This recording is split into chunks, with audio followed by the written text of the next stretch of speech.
Okay, I got one.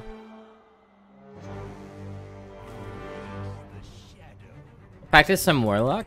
Maybe do a try hard run after this if we like how it feels. Okay. I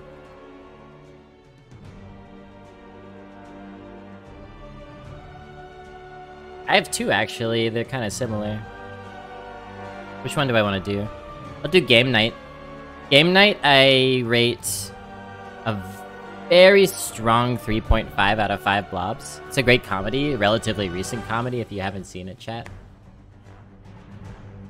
Jesse Plemons plays a side character in that movie, otherwise known as the guy who kind of looks like a fucked up Matt Damon who got a start on Breaking Bad.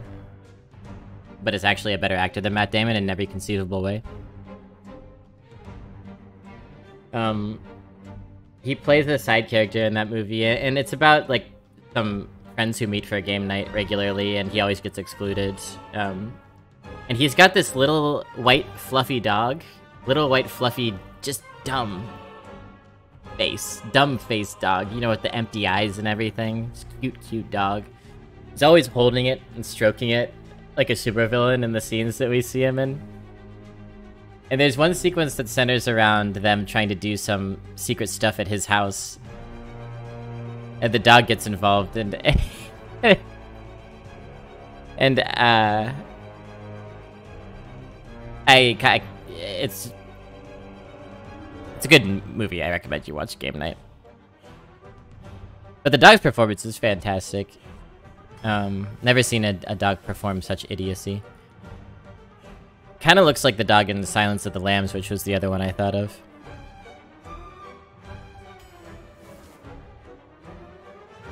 Alright, Warlock. I think we like Bunker better than Scavenger. Bunker is another top tier 3 that we didn't mention when we were talking about all the top tier 3s earlier. Thanks for the recommendation. Sure, yeah. Game Night is a really solid comedy. There aren't too many of those. I think that Shadow Blast is good. I don't think we need to be that paranoid about our health. Although we do have Hellfire to hurt us as well. Pick up healing, that'd be great. Maybe a Click Clocker here. Hippogriff is very strong, actually. Haven't seen Game Night? I think you like it. I'm trying to, like, skirt around details to a certain extent. Because they're very fun details. How good is Warlock in Arena right now, would you say? I've had one Warlock, it went 2, but it's my fault, partially. I drafted a really dumb archetype. So my data is incomplete. Maybe if I had played all of my runs as Warlock runs up until this point, then I would have enough data to say. I'm guessing that it's perfectly acceptable. But I don't know what archetypes work, whether Control or Zoo is better. Tap is always strong and probably is still strong right now. I really want ones. I want ones to go for the Zoo, but maybe I should go for Control. Take the Hippogriff. Hippogriff is flexible. I think it's better than people think. Full-blown evil. Maybe we are Control. Maybe we are Control. Dragons? I'll take the Abusive. Take another Hippo. Imp Swarm very strong, but I like Sunwell. Too much? Too much? Another tough choice here.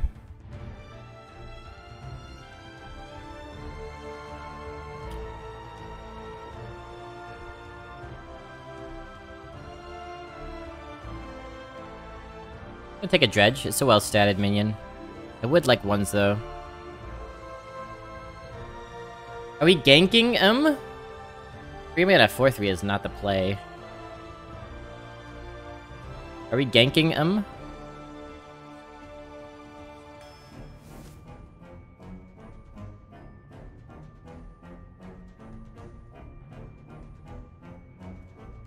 Mecharoo here? Or do we want Summoner?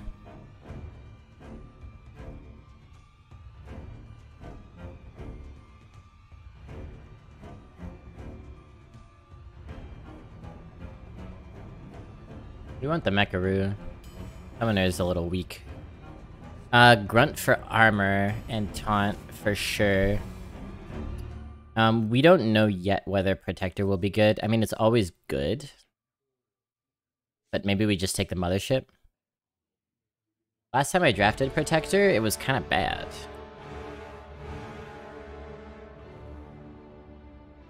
Mothership still reigns supreme. Like Vermin Supreme. Oh, well, don't mind if I do. Yes, I'll take a good Warlock deck. Yes, quite. Abyssal is very strong, but I think I still take the Ram Commander. I need early curve anyway. Shadow Spell. We have one.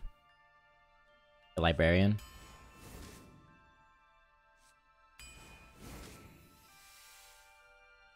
Here we could take Abyssal. Now, how good is Spellkin in Warlock, chat? It's probably not amazing. I mean, there's Mortal Coil, there's the 1-mana AoE. There's... the Curse one? That's 1 mana, right? Hey there, Faceless. This deck got good, yeah. There's nothing, like, amazing for 1 mana in Warlock, right?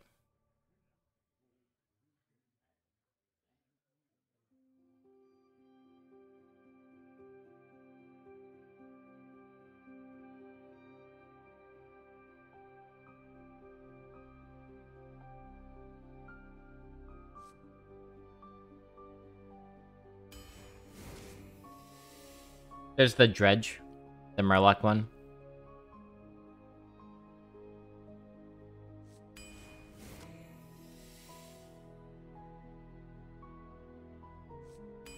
Okay.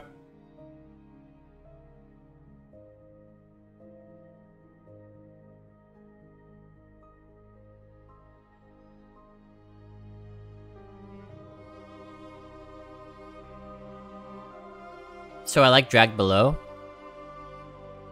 I like the curse stuff. It's a little bit late to start taking curse cards. It's still a good card. I might like the Skulker. I haven't seen that one, Sponge. Definitely heard of it. Cement 2s. Feels like we should cement 2s. Our 3s are pretty good. And Skulker helps set up things like Bunker. Worm is strong. Like an Imp Gang boss, I think. Upkeep's good as well. Maybe it's stronger because it's tradable, but I like the boss. We could take a Click Clocker or a Peon here, and they're both pretty good. Click Clocker has minor synergies with mechs, of which we only have Mecharoo and Mothership, but that's still enough to hit sometimes. Here's a kind of card game framework thingy I've been thinking about lately. One interesting feature of card games is that it's impossible for an individual to play enough games to be able to make statistically useful claims about win rates. At the same time, win rates generalize poorly because of different playstyles, skill levels, or important interactions. So my conclusion is that the science of card games is closer to sociology than, say, physics.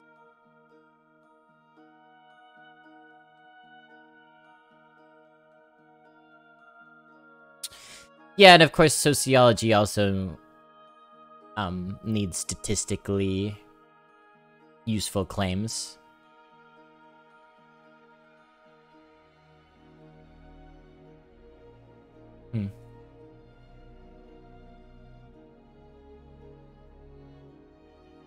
Yeah, I don't think it's about physics. I mean, you could look at a game like Hearthstone and be like, okay, well, all of these cards are like elements or atoms, and they interact and have a set function of like how they interact with each other, and there's properties, and you could follow those properties and all that, but it seems like you have no conception in that framework of the metagame, and that's where sociology comes into play. And the metagame, when you're getting good at a game, is the most important thing that you could have a conception of. Because otherwise you're just reducing everything to its surface level and you're going to get outplayed every time.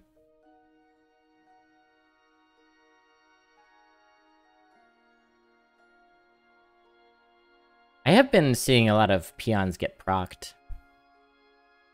Maybe that's good enough reason to take it here. I'm really not sure on this one.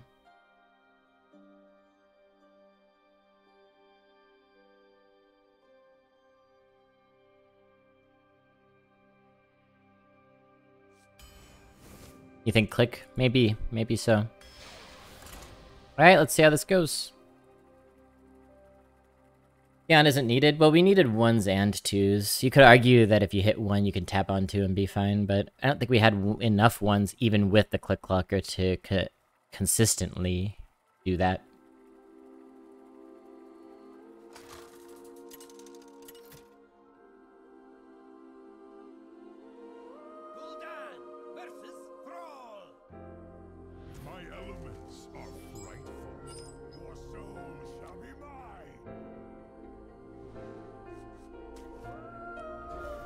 Understanding card games is about building theories for how games play out, how cards tend to interact broadly, and coming up with frameworks that may help guide how decks work, and that saying, X class has Y% win rate ends up being a less useful statement.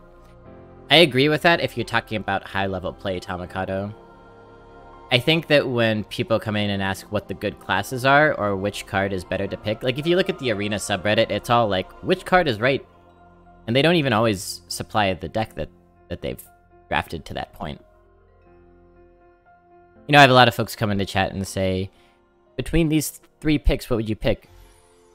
And my answer is always some form of, well, it depends on what your draft looks like and what class you're playing.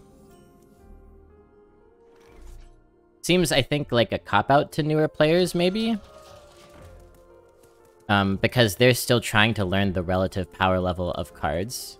And so I think having win rates is helpful to newer players, because even though they're not helping you get to that next level of play, they're like a shortcut, or like they're like a spark notes for you to be able to like be in the same ballpark of understanding as a lot of other players.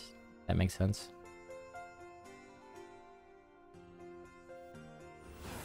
I like the coin play here to clear the totem. We could have just done the 2. This can come down anytime with initiative, and we have this to follow up. You really should watch that movie. It's about dads and Jesus and fishing.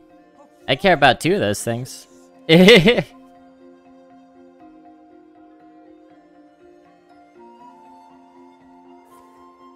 Fishing with your dad is gonna make you like Jesus. A fisher of men! First pick Mage, Ice Revenant, Sea Scout Operator, or Arcane Dynamo. Arcane Dynamo is the 6-mana Discover, right? You're gonna want the Dynamo. I think you probably will seldom pass Dynamo in Mage because it gets you Flame Strike, Amulet for the Dragons, Rune of the Archmage, just all the things that win games for Mage. So when you see a card like that that can access you a straight-up win condition, you want to prioritize that over Curve even, probably. Unless you're so desperate for Curve. So many possibilities. It's too dangerous. AoE next turn. Don't stand in the fire turn yet. We could tap an abusive. Fuck it. Get the damage face. Like if they had Lightning Storm, they maybe would have played it. Is any Storm Coil ever better than a Tyrion? Probably sometimes if you have the perfect deck for it, but rarely.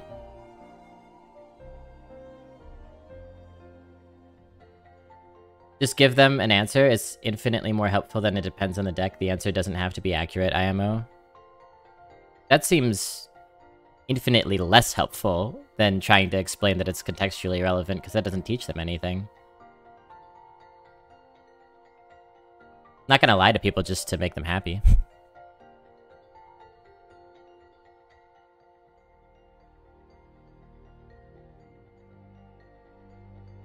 Had a deck with 2 Innies and a Leviathan. Sounds pretty good. Card games are highly contextual and knowledge-based. Nothing is good in a vacuum. Heuristics are helpful for sure, I agree. Yeah, so I guess I would say that, like, for newer players, having relative power level of cards, that's an important step to learning, so that you can then learn when to break that rule and defy the relative power level to achieve something greater.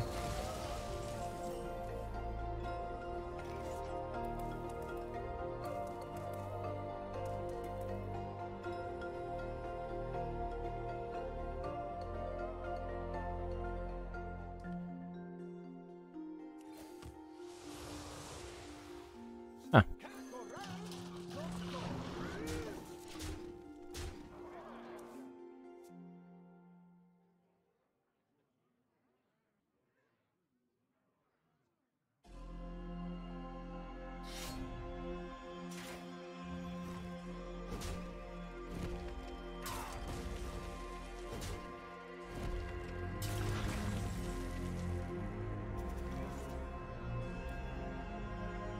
Doomhammer? Okay. It'd be nice if I had something vaguely playable here. Can't even do this. I mean, I could Sergeant and Librarian if I really wanted to, but it's what, 5, 6, and 11? Really worth it? We tapping? God damn it. What is going on with my curve? I drafted curve. Alright, wow, I'm just putting some ones out, I guess.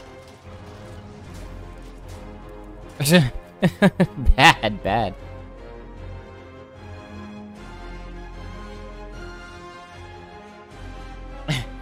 Hook Tusk.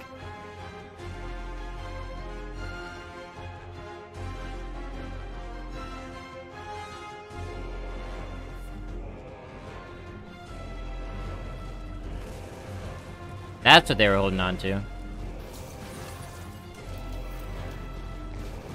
Well, they don't have a next turn, so...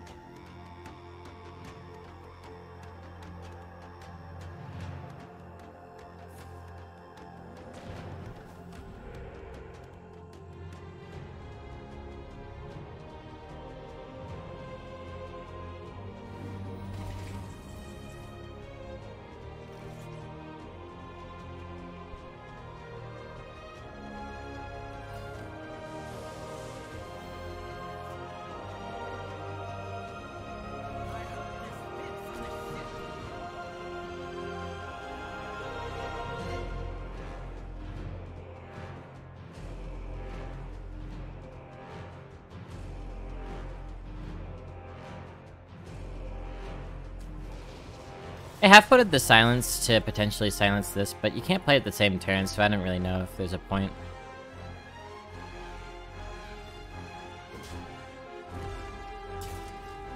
Yeah, and I try to give as in-depth answers as I can to which card I should pick and which class is best. But ideally, it always comes with a caveat.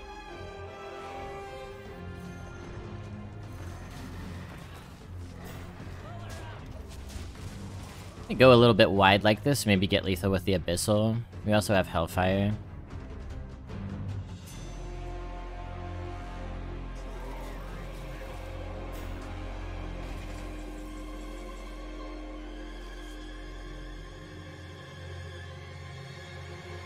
Um, 5, 6, 7, 8, 9.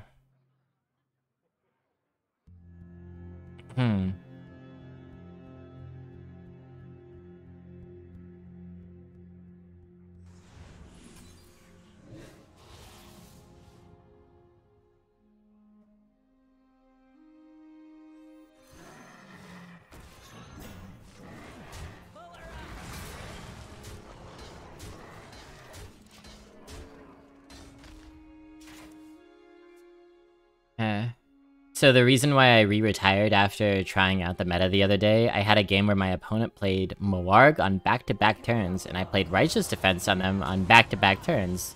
Stuff like that just makes the game feel like a joke to me. Yeah, like what's about to happen here? Or did they not get it? I guess they didn't get it.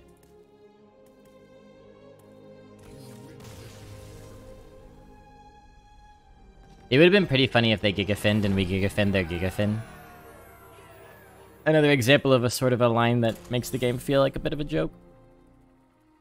What a joke.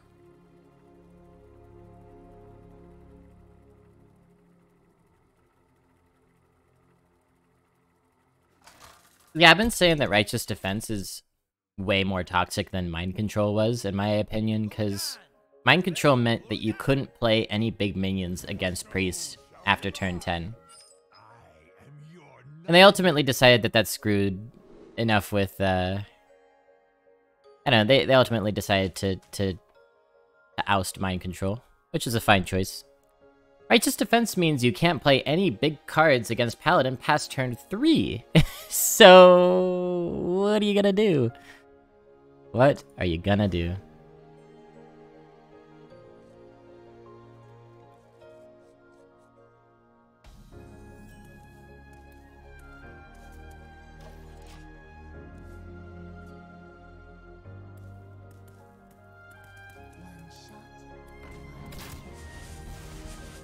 If Righteous Defense were a kill spell, simply a kill spell, I would agree with you. Probably.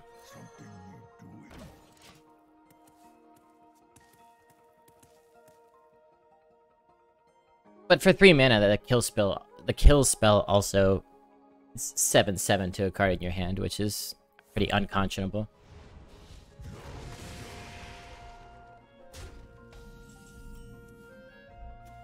Never Peon proc, Sag.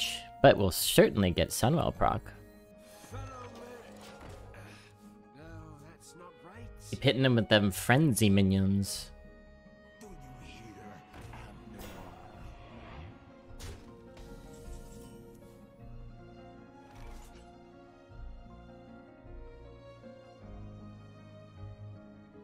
I think win rates give a misleading shortcut to knowledge most of the time.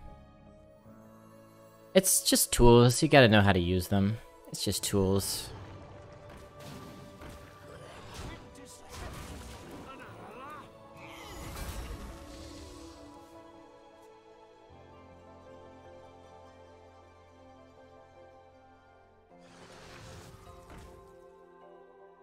Oh, depth charge. Interesting.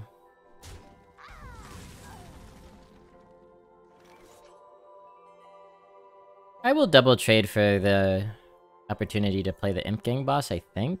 We could also Hog Rancher. Either way, we tap first. Hello, Wincon. I hate this card deeply with a passion. Just gonna put that out there. Doesn't matter if I have it or if my opponent does, I despise it.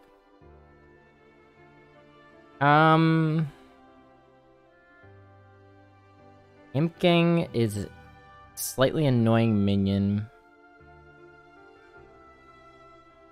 Yeah, I think I like it. I don't need the damage face right this second.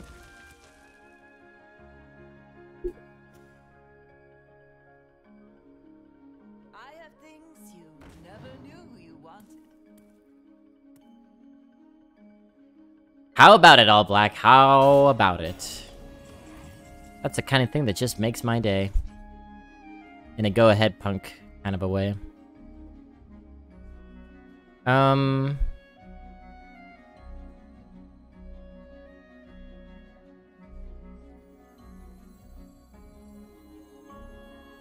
chip it.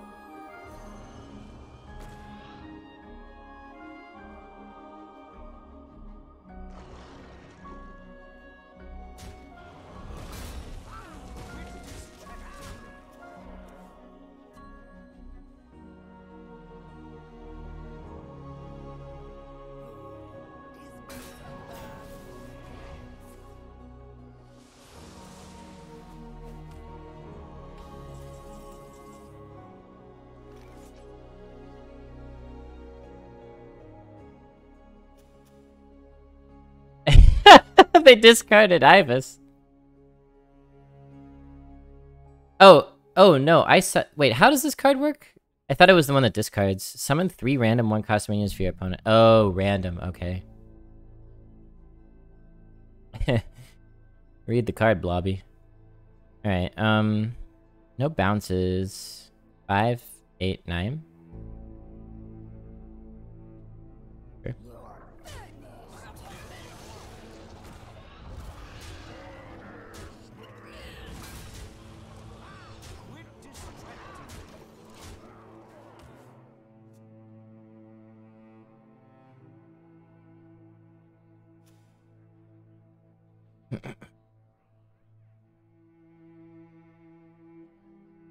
Five mana RBO and Warrior. It's cool in the Evolve pool, that's true. Not quite good enough on the Twisting Nether there, Genesis. You're about to make your exodus. Oh!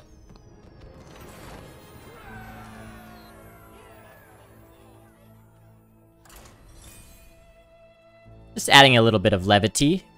This.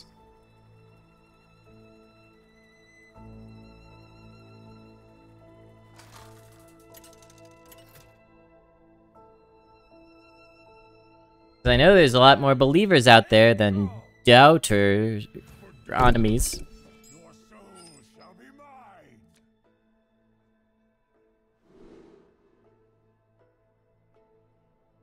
I skip numbers, but I mean, geez, there's numbers all over my screen. What can I say? What can I add to the conversation about numbers? Well, let's see. Maybe we actually keep this. Hippogriff might be pretty good into Coin Mothership. And we don't have a lot of 4s.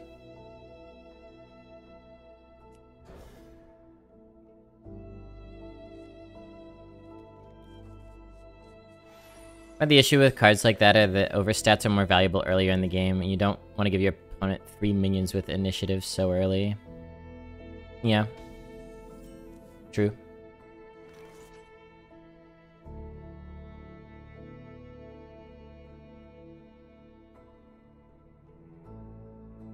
I would argue these types of cards exist across the board.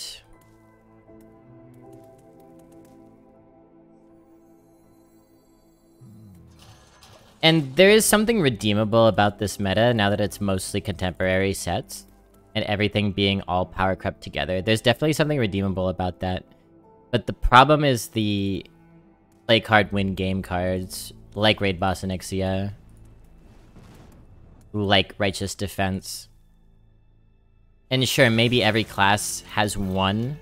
Not every class does, but let's say on average, every class has 1 or 2 of them. But that doesn't mean that it feels like a particularly interactive game when you happen to not get your 1 and they happen to get their 1.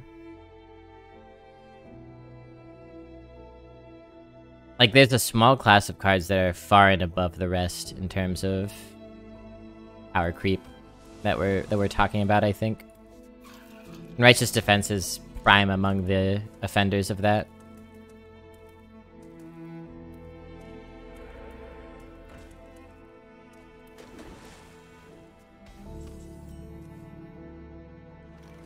Yeah, I'll kill that. I will kill that, I think. I will kill you. I'll kill that. Yeah, useful Hippogriff is. So useful.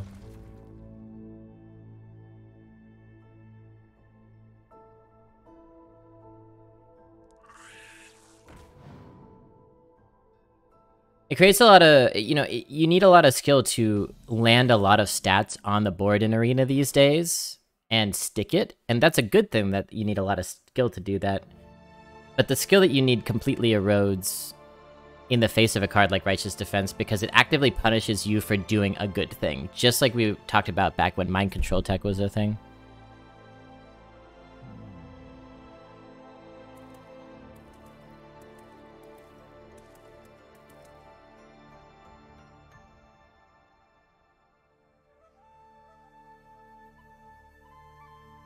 You know what? I'm just gonna play this. Sure. And go face, and they're gonna poison our Hippogriff, and then we can hollow. Yeah? A simple step.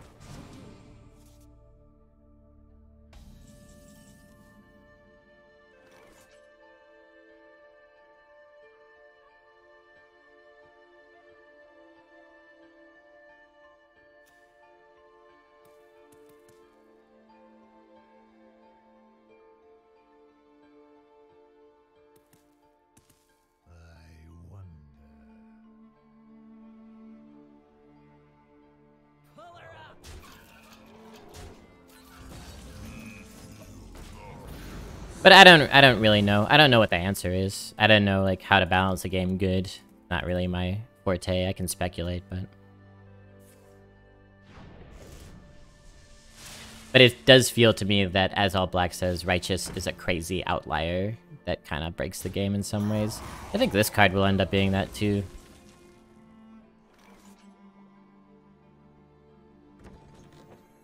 But not as bad. Not as bad, because it is ultimately just minions on the board.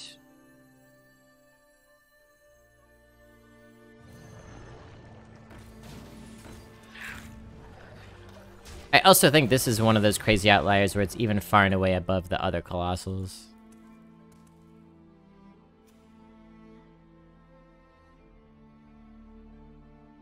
Damn, Alex. Yeah, that's what Paladin drafts can do for you, that's for sure.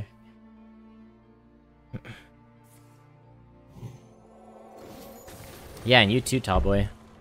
Paladin is just, like, so basic and straightforward that even when it's busted, it doesn't, like you say, it doesn't feel the most fun.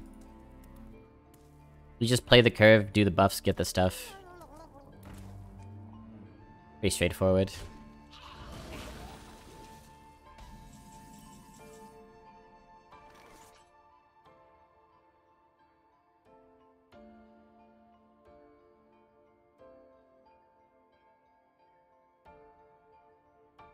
IMO Gigafin is the strongest card in Arena. I wouldn't argue with that. Hydralodon is the best. I think Gigafin is a lot better than Hydralodon. That's the Hunter one, right? I don't live in fear of Hydralodon. It comes down and I'm like, damn. That's pretty much it. Good turn for Abyssal. Anything else we want to do? Not really. Maybe a better turn for Mothership? Or no? Hit. Mothership lets us hit, ship, and kill the... You get an extra 1/1 out of it. It's harder to Abyssal after Mothership, though, because you're kind of taking the board. So let's Abyssal.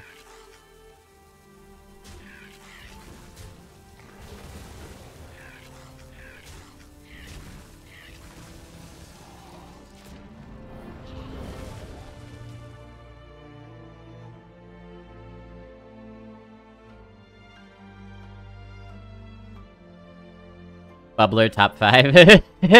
Are we having a heated debate? It's getting spicy in here. I'd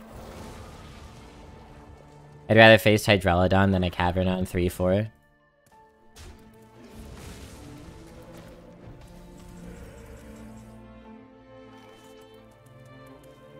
Hydralodon's good, but like, you can just... There's a lot of cards that take care of it. Gigafin, I mean, you need something specifically that deals 4 damage past taunt, which does exist in a lot of classes. But there's also additional stuff they can do to make that impossible, like a Crazed Alchemist, right?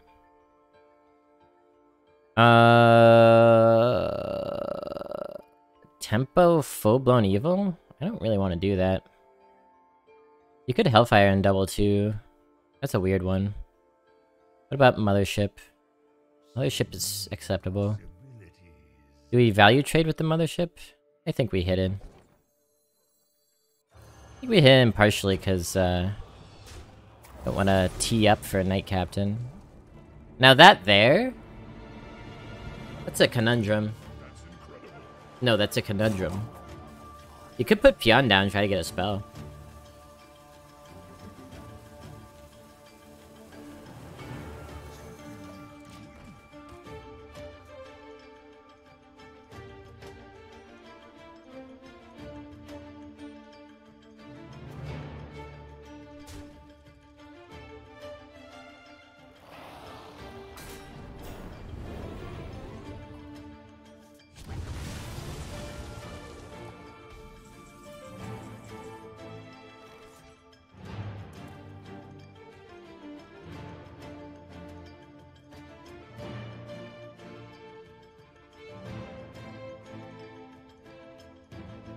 We only have 1 spell left in our deck. But it does clear that dragon. What if we tap? Interesting.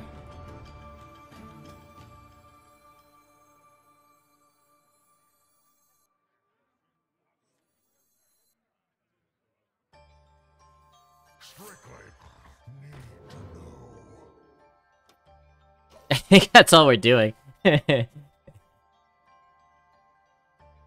storm is in me. I hope this fits on the ship.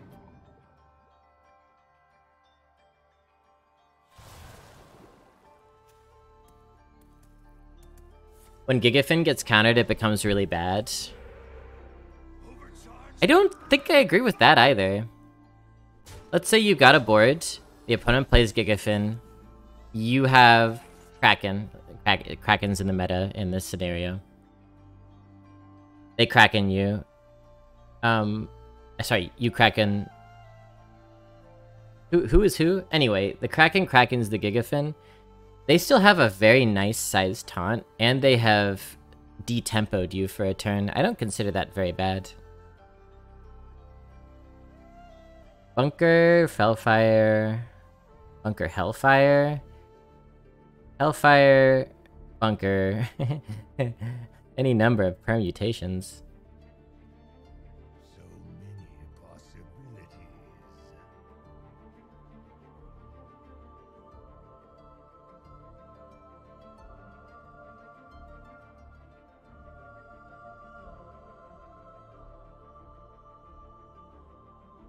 Almost out of time.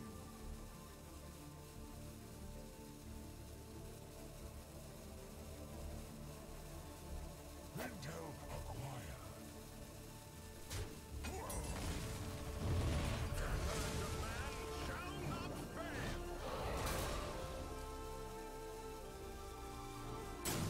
I didn't know if I was willing to tap. I think it's fine that we didn't. Wow.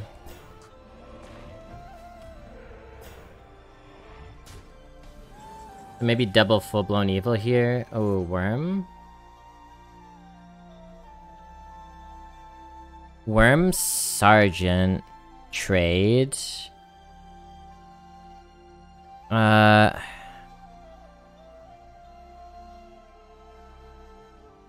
trying to greed the Gigafin. It's not too easy. Do we have to lock Holar here? I'd really rather not.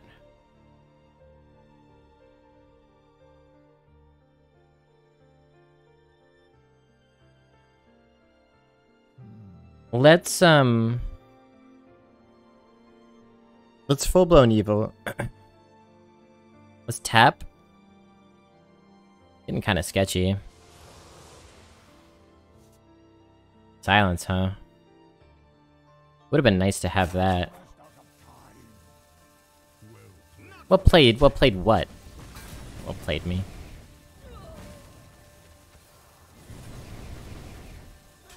I think I want to keep the silence around. I played this game a little weirdly. I'm feeling vulnerable at 9. I don't need any of you. People misuse Gigafin more. I definitely buy that. Yeah, it's probably very easy to eagerly, you know, pull the trigger.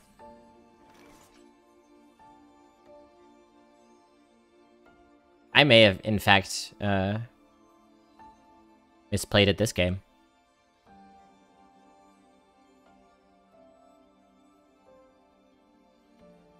Wait, what can we do? So many possibilities.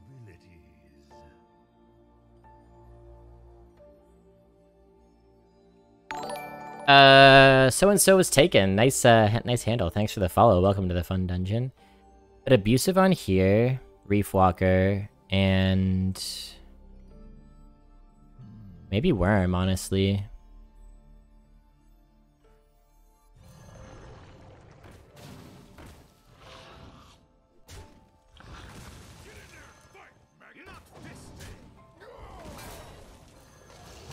Worm is protected, it clears their totem off so they can't get any heals with their value trade. Take care, Velstorm. It's nice hanging with you today.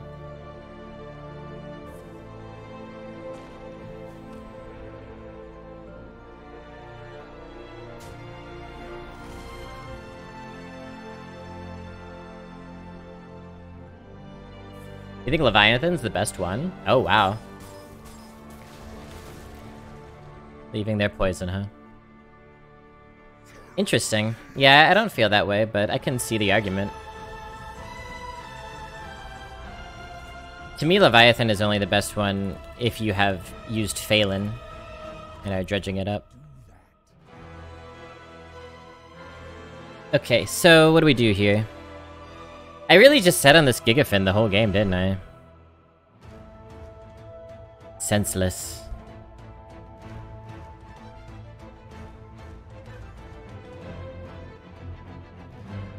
We can lock Holar and just win next turn, maybe, if they don't have an answer.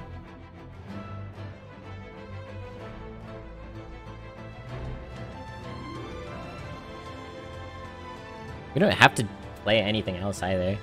And I think I still hold the silence. So yeah. So this happens.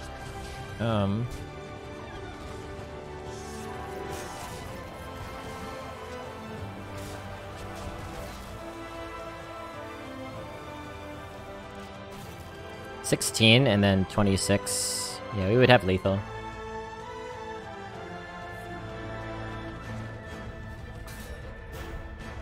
Gigafin BM lethal.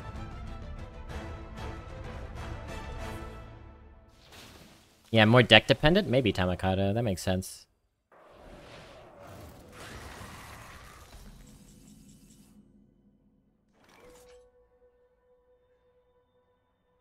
Okay, so we don't win this turn. Gigafin time, Keck W.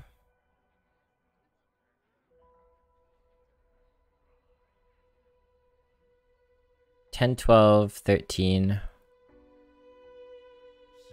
They go down to... How much health do they have? They have 31. They go down to... 18?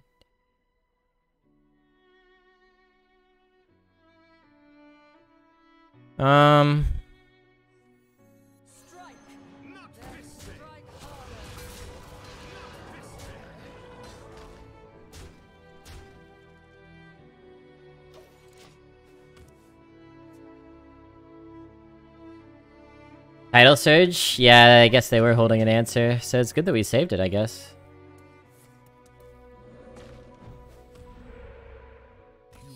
No! My Gigafin! We were very deliberate about that. All the tools that we had. Worked out well in the end. Lost health a little bit faster than I would have liked, but that's Warlock for you.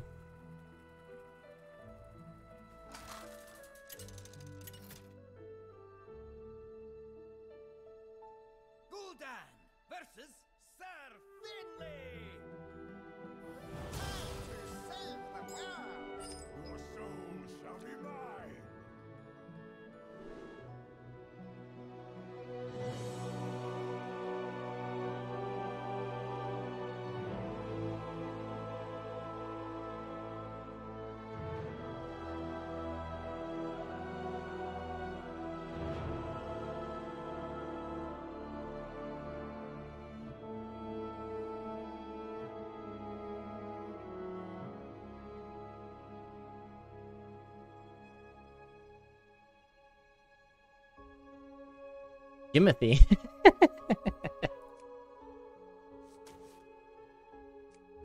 Jimothy Cricket.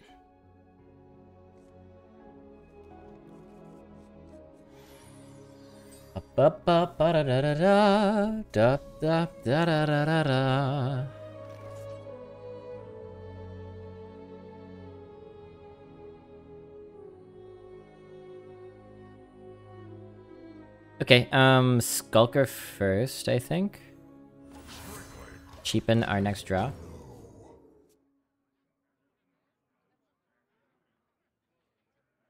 Sooner I could play Gigafin, the better. That's interesting.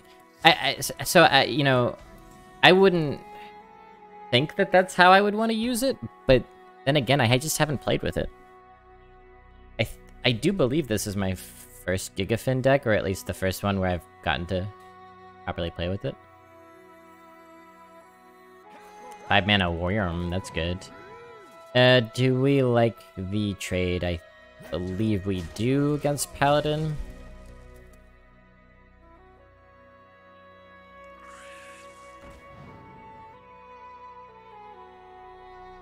Blobtholomew.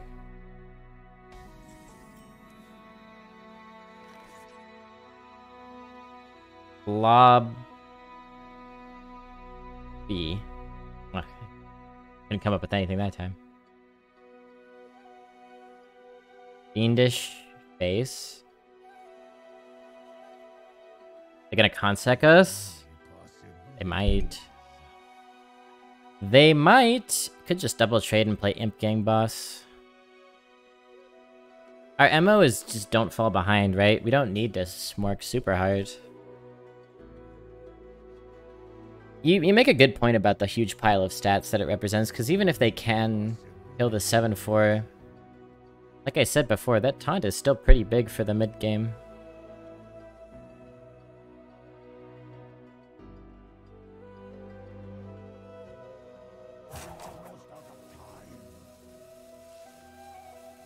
How about this? We'll do a middle ground.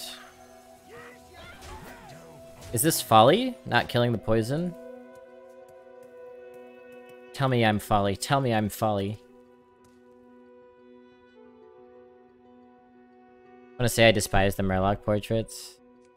Do I like this one? It's okay. He looks... doesn't look like a Murloc. It looks like a... I hope this fits on the ship. salamander.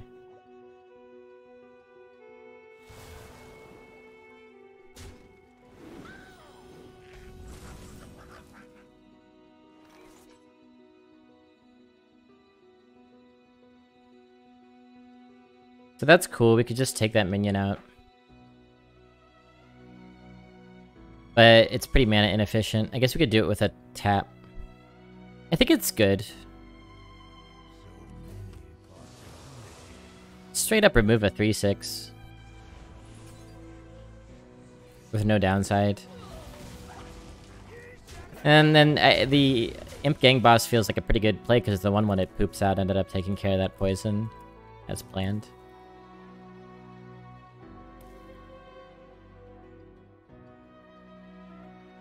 All Black, you have a lot to answer for in the chat. Tempo silence? Really?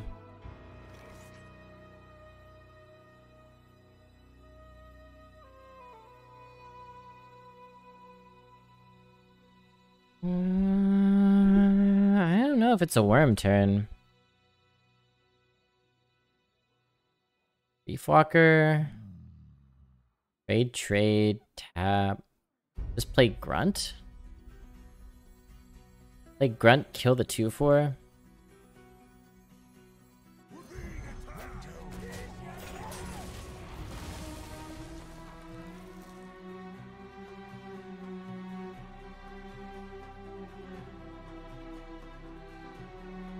Yeah, we'll go with that.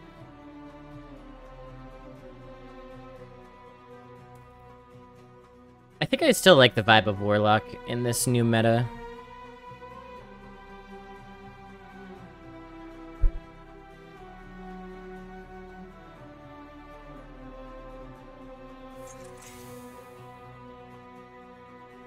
People are too cautious with swing cards. Historically, swing cards that have a lot of stats tend to get played sooner and sooner, or for tempo as players get more experience with a meta. My feeling is, and other people very well may feel differently, my feeling is last meta was a meta for you to hold your swing cards. Because otherwise, the opponent will have more than you and you will run out of stuff. But this meta is a meta to play them. Because otherwise, you'll get pressured down and they won't do what you need them to do.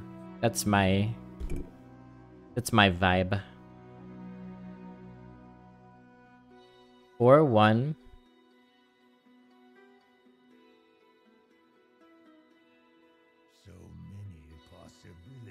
See, and I'm considering tempoing a ram this turn. And I'm Mr. Never Tempo Rams.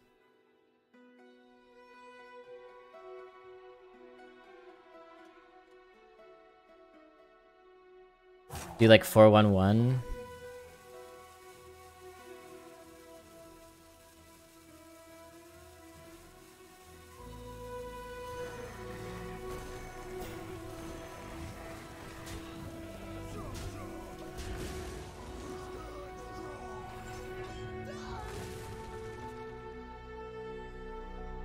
Yeah, and I think I'm slowly eking back towards a play style where you're just tempoing and pressuring and trying to hurt them fast. Okay. Full-blown evil, huh? So I can deal 10 damage with that this turn. Can we get an Abyssal off? The answer is yes, but it doesn't fully clear, but it leaves... Okay, how do we do this? That would need to go down to 3, so we need to deal 7, 3, 4, 5, 6. That can never happen. We can kill the other two. It's kind of awkward, though. But maybe he's good. What about the full-blown evil? If we full trade, that's 3 for 5, 6. They have 20. We need to get them down to 10. We could get them down to 14. That's not good enough.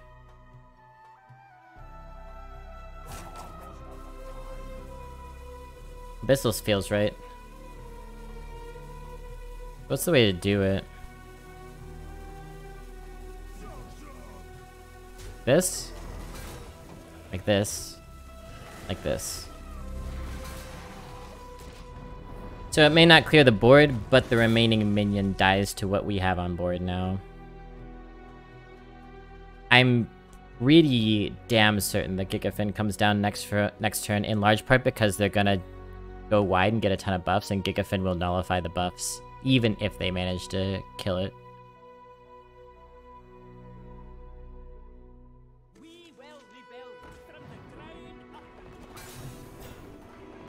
Now this one I can very, very much agree with Tamakato. If your deck is really high on value, you can play your swing cards more freely. If early on you make the evaluation of which deck in your match is the beatdown, otherwise known as the aggressive one, you can have a pretty good heuristic for whether to hedge tempo or value. What Tamakato means is,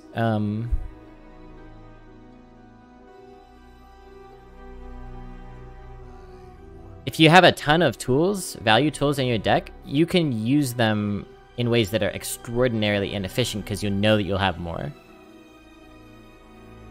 The important part of this calculation is... Don't need to think too much about this.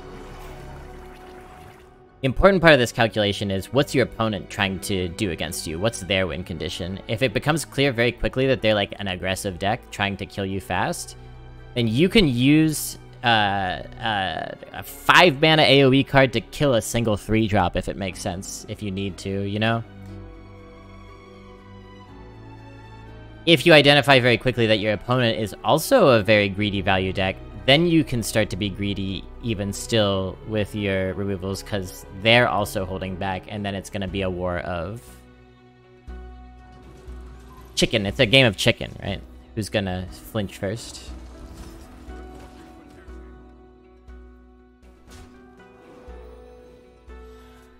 That's true as well, Geek Fry. Value is brutal because you truly don't know what kind of insanity your opponent has. So you can think that holding on to something will be your trump card, and then the opponent will play a trump plus. A Steve Bannon, if you will. So we could worm. 5, 7, 8. We could full blown.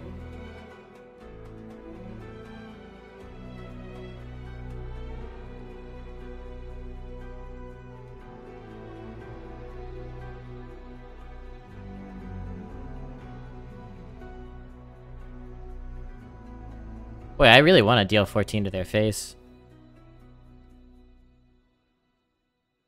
But we need to remove their stuff, I think. How about Worm and Specialist? It's awkward though, right? Worm and Full Blown for maximum tempo.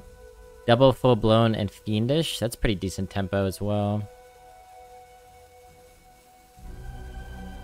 Weird turn, but I do want to preserve the 7 damage, so I'm gonna do this. And maybe actually Reef Walker. Fiendish is fine.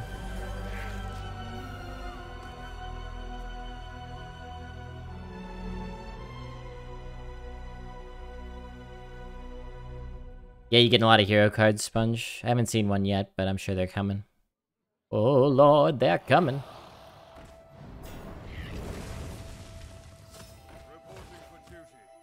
Huh?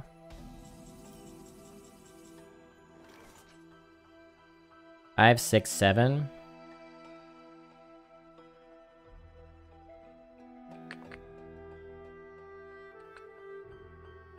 I guess 4-3-3 is the play. It's fine.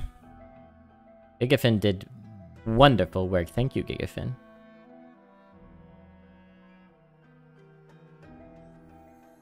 We might tap for it. We'll see what we dredge. Tap will leave us with 1 mana short for the mothership. Could take Dragon Breeder to get another worm, but I mean, may as well just grab the mothership, right?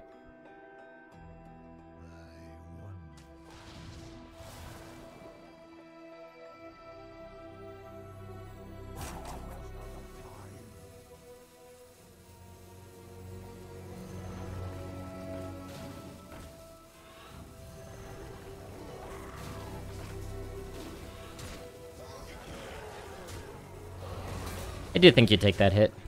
Wasted buff.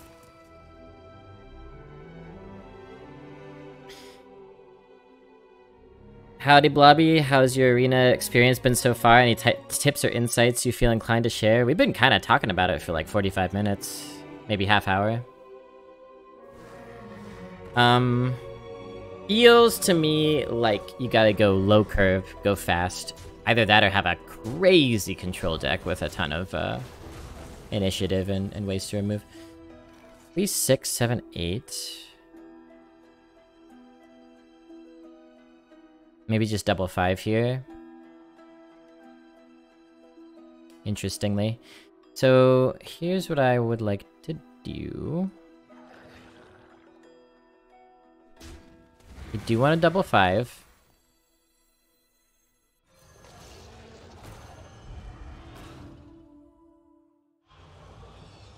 And I'll use this one to value trade.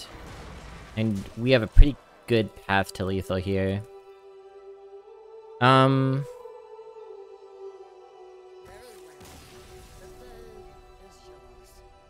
Any tips? I don't know, man. I'm just trying to go fast. I like a deck like this. Decent amount of early game. A lot of swing cards. A lot of, like... I mean, you can always tap to recoup value. Got lucky with the legendaries.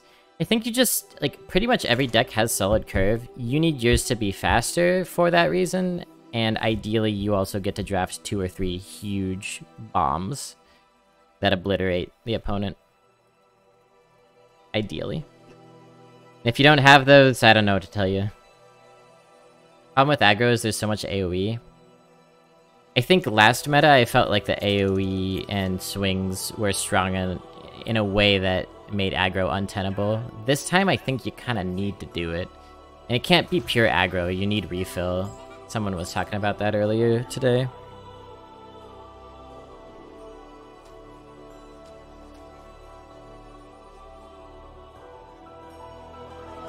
I think we throw that.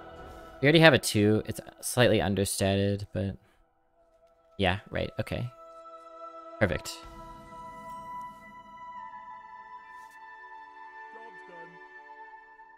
Yeah, I'd agree with that, Master Ben. Trying to do control is so hard versus all the crazy shit. I had a warrior deck just now that had Fires of Dinashari, and it was just tearing through people until I got to like 5 wins. And then no amount of overstated 5s could I possibly play to keep me in the game, some of those games. It was kind of nuts.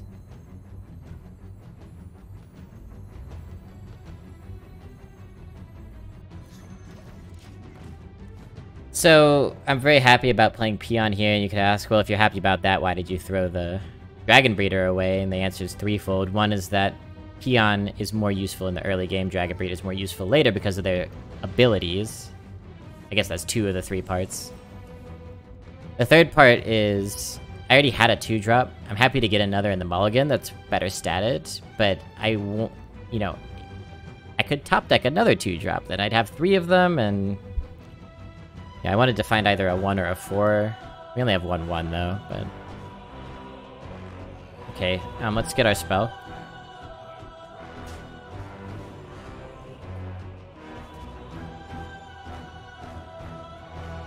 It's good.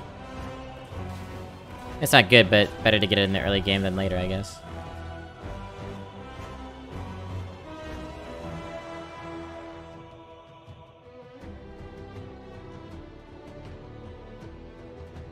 If I've played 2 Warlocks, 2 Warriors, 2 9s, 2 8s. Even the Neptulon decks topped out at 9, losing to crazier decks. Oh, Ben, you're so humble. You have an average of this in this meta of 8.5, and you're coming in here asking me for advice? What? Inconceivable. I'm in 6 1/1s? That doesn't really work. Okay, here's what we'll do.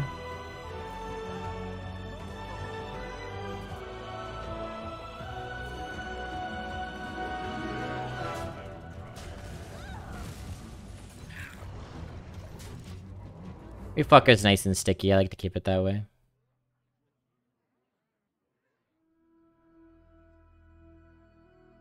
I hear you, Geek Bri. I hear you. Loud and clarified. Ouch.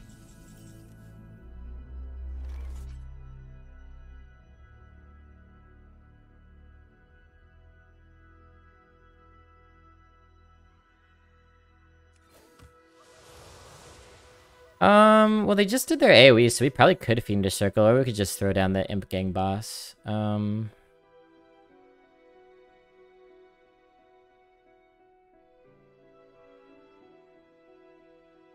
Gang feels a little safer. I mean, they could have a bunker or something.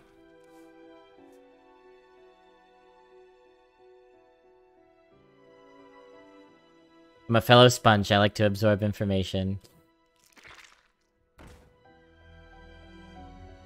Favorite loss so far was to a Warlock deck that was literally almost all Murlocs. I had a beautiful Murloc Shaman, Geek Bri. It went 7, I think? Oh, it was gorgeous. It had like 10 Murlocs, including Mutinous, Clownfish stuff. Very fun.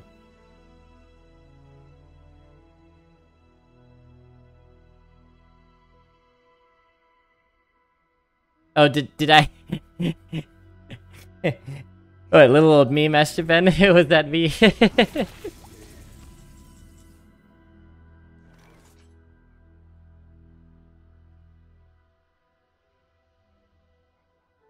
think it's getting to the point for me that I'm second guessing all my decisions.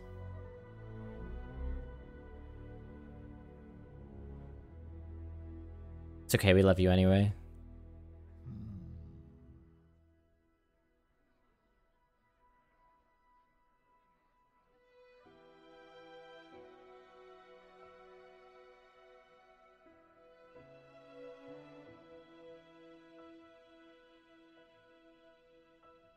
Slightly weird turn.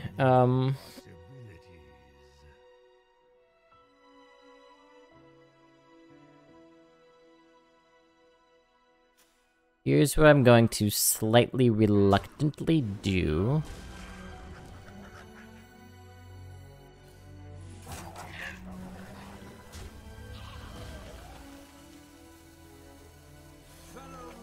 They hit this again, it's not going to spawn a 1/1. That's fine. That's fine. We got enough of them.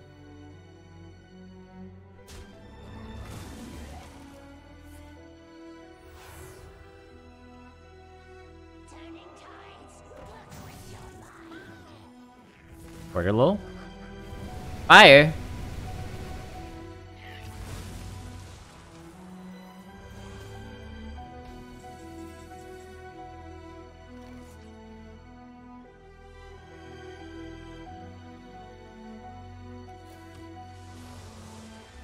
Nice.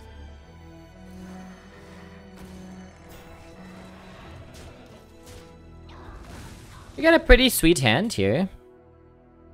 Who knows what they have? We are at 4-0. Keep that in mind. You call that How worried should I be about how this deck should perform? Ooh, let's check it out. Warrior deck. Damn. Used my 1-1. Never use your 1-1! We could Hellfire and Ranch. Kinda crap. But I don't see anything better, so... I guess... Well, yeah, Mothership's not so great either. Let's do it.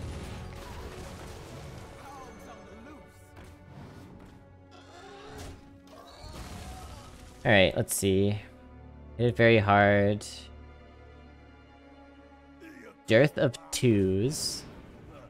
the will of the Forsaken is unbreakable. Gorilla Bot Synergy.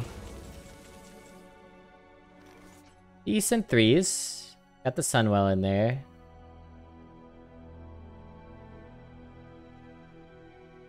Shellfish. 2 silences. Not seeing quite enough of a swing back on turn 4. Turn 5 you got the 3 Anchormans. I don't love it, Master Ben. I don't love it. You didn't get any weapons? Is that... Oh no. Oh no. Yeah, warrior without weapons. Ugh. Okay, Gigafin is totally good and acceptable here. The only alternative that I see is... Gigafin.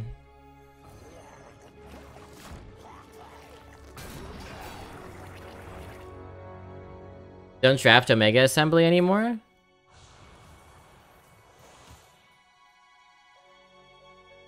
That's the one cost spell that gives you the mechs? It's still good. It's still good value.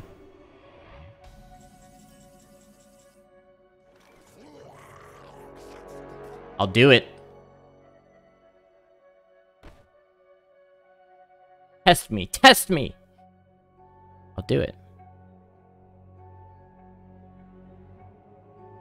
We could mothership. No, that doesn't quite work, huh?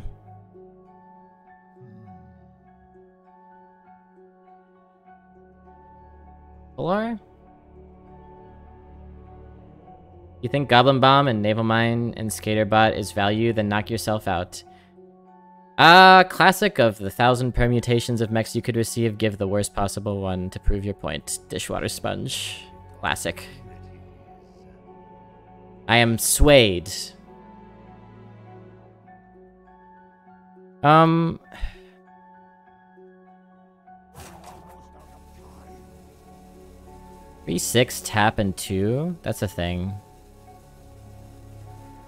I kinda wanna use that. Oh well.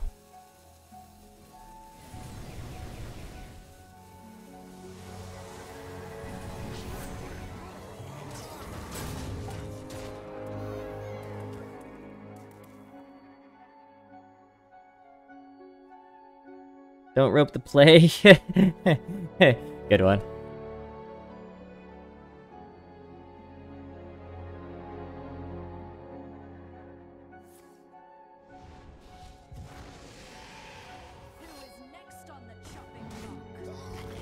Lock push 11. Yeah, I wonder if you wanna greed the Lockhalar or the full-blown evil there. You know, this let us get more stuff on the board. 4, 5, 6, and lethal. Oh, they got their cards back. Look at that.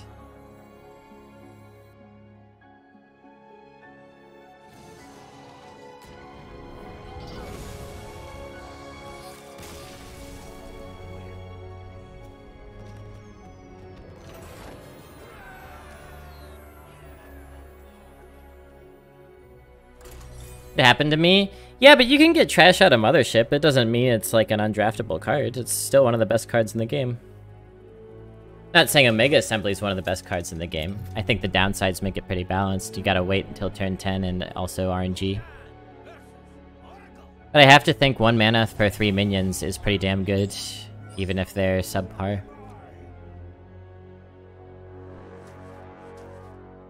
Hollow. We could keep Hollow. Work towards it a little bit.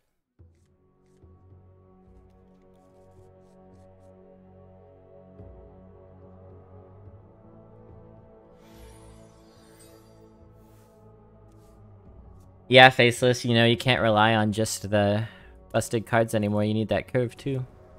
Get there.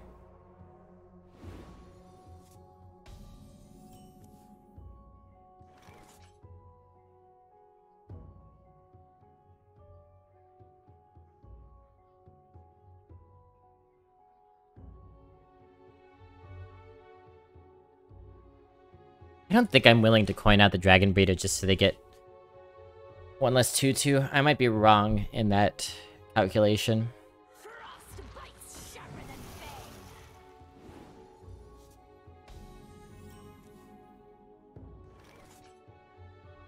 Some of these are familiar, Faceless. The Chrono Corruption is a pretty funny one. That would be a headache to try to remember what the board was like all those turns ago. Me. Still don't know if I want a coin.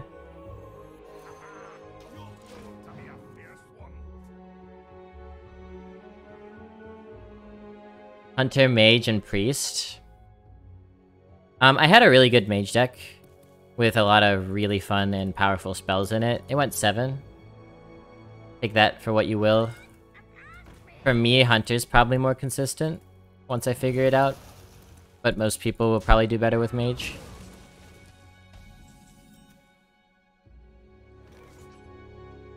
This is getting pretty problematic.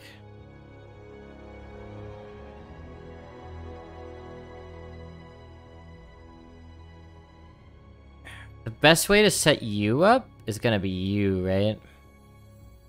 It's risky. Dunwell's the better curve card for sure.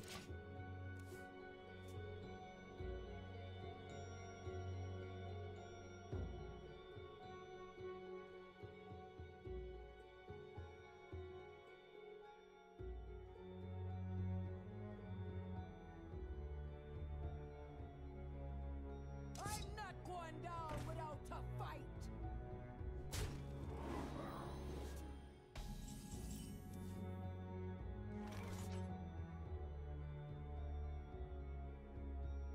So we could hollow. Hit. And then the hollow becomes a 5/8. And that'll be a 5/6. We have 2 1/1s left over. That's fine. Alternatively, we could blast. Abuse. Hit, and clear the board.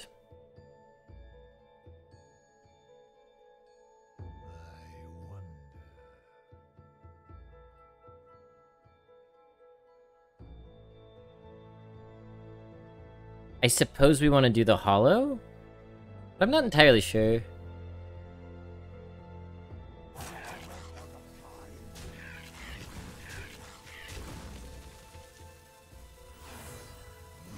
Get this out of the way now. Have this for maybe next turn if they go face with that.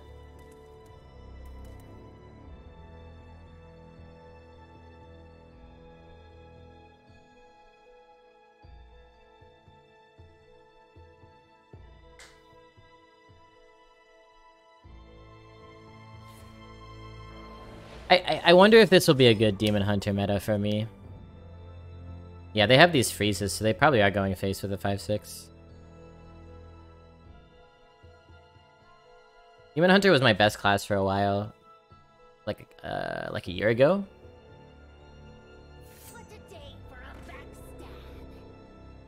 I'm loving Hunter this meta. Hunter has a lot of great tools, actually. It often feels like you don't quite get there. But I love the tools that it has available. Yes, go face.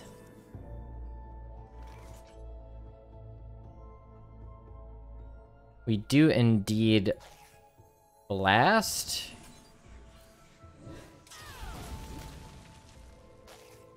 And initiate. Do we trade? Spell damage? Yes. Yeah, we trade. We're primed for a Battleground Battlemaster, perhaps.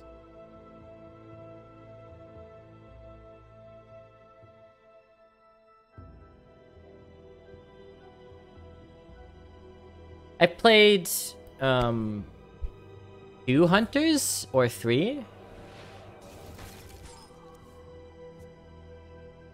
I played 3 hunters. And they've gone 2, 5, and 7. I think I'm starting to get a little bit better. The one that went 2, I didn't... I was just kind of messing around. I didn't build a sensible deck.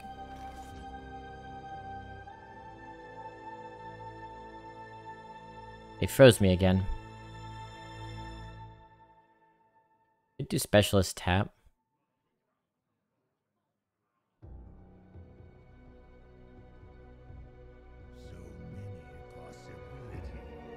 Double full blown is kind of interesting. We could just do that. Protect our assets.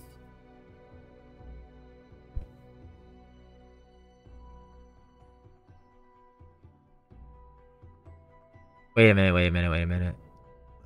14?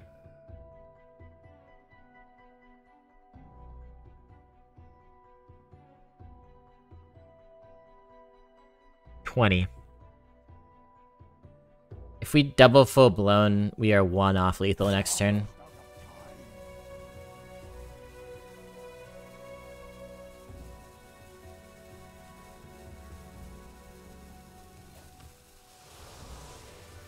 Quit distracting me. I hope this fits on the ship. Reflock are more flexible, but I do believe that they will have plenty of minions on board to AoE next turn. It was very close, Geekby. I almost went that line. I think Full-Blown Evil is one of those cards that's well worth greeting. If you can help it. Interesting question as to whether it's Specialist Tap or Tap Specialist. I went with the Leviathan reasoning, Tamakado. Of, I would like to know what I will have in my hand, so that I can know what will be best top deck next turn. I think that's generally right unless there's a chance you can play the card that you tap into. You dredge and then tap into, I mean. Took Warrior over Shaman. I think Shaman is gonna be more consistent than Warrior. Hey Svels, runs are going pretty well today.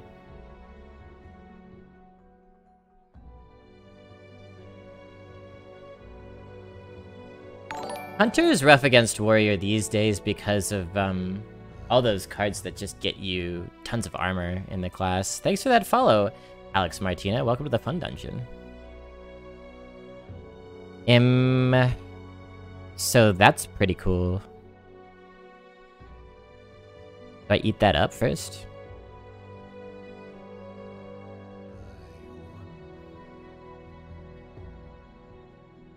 Could put 10 face.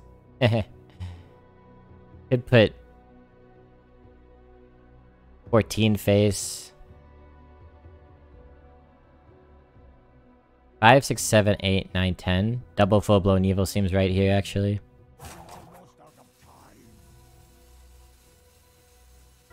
But I don't want to trade this. I might use that.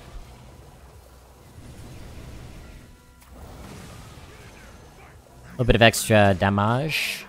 Extra body on board. More damage for Battlemaster next turn.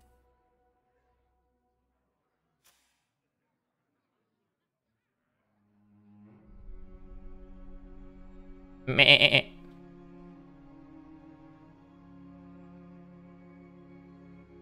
So full-blown evil felt better this turn than it would have last turn.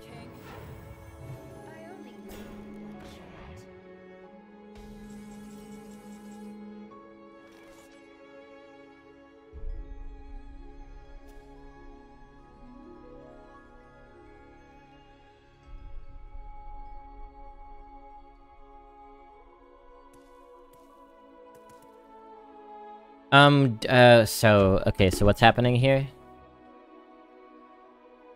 Stuff? Am I correct in assuming that stuff is happening? Down to 6. Huh.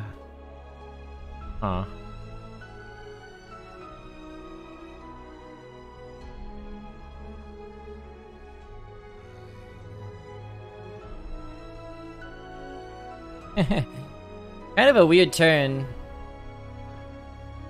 You got a few options. Could make that a 4-6, and then ooh. Make this a 4-6. AoE. Pretty damn good.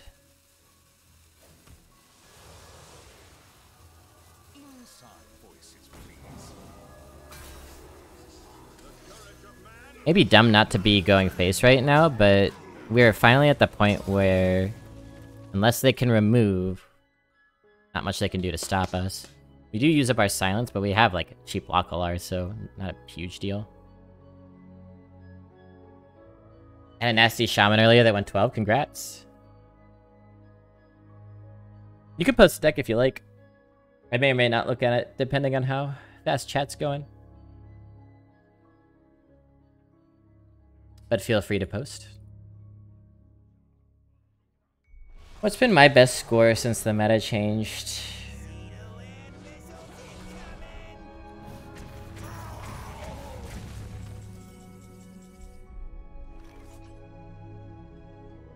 Looks like it's been 8. I think that deck went 8-0 to 8-3, Sag. Sea to land missiles incoming.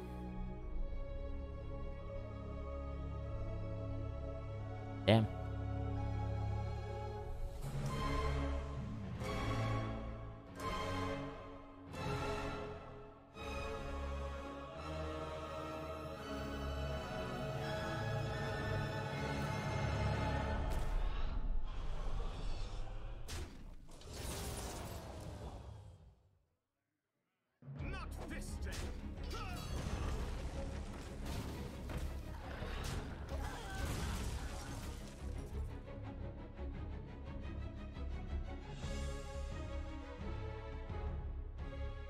Six, 10, 11. We got lethal. If everything goes well.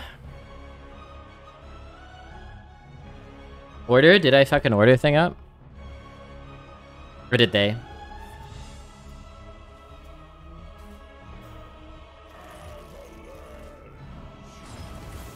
Well, this is not an example of everything going well. So I suppose Lockhalar is the call.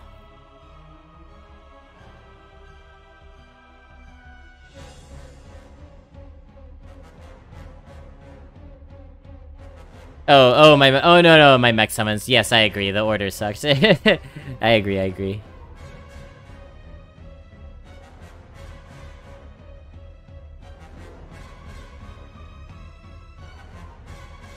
This damn totem. Can I afford to tap? Go down to 11, we take 5 left. Kinda have to. Do I have to? What am I looking for? Gigafin? Worm. Good to have the worm.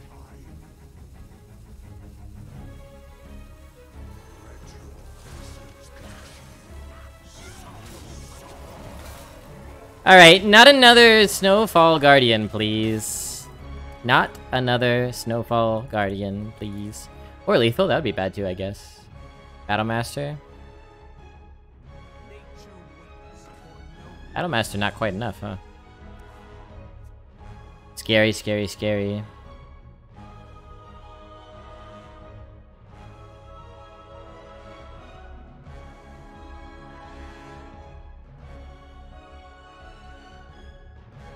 It takes some thinking. It's not like immediately apparent what you're describing, Sponge.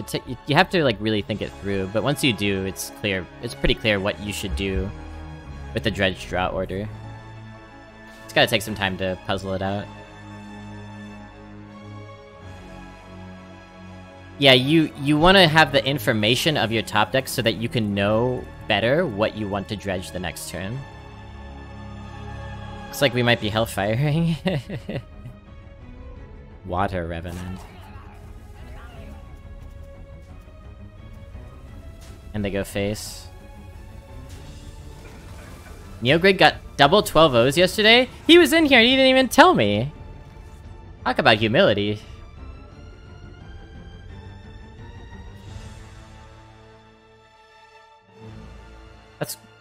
You didn't tell me, Neogrig! Speak the truth of your accomplishments. 6? 10. One off lethal.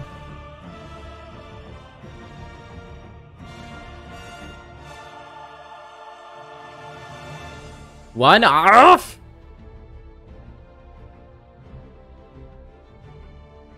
It is brutal. Hellfire clears the board, but then we're at 2 health.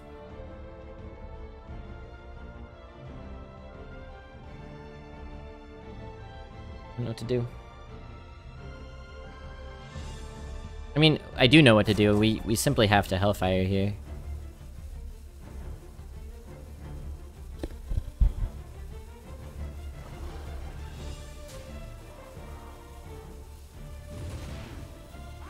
That's insane, Neogreg. I have certainly never accomplished such a thing. Alright, moment of truth. Do you have to burn, Shaman? Or do you have to die? To burn or to die? That is the question. Shakespeare's been asking this question for centuries. It's funny, Neogreg. You know, I was in your chat. By the way, let me give a shout out to Neogreg here, since... Oh, wait.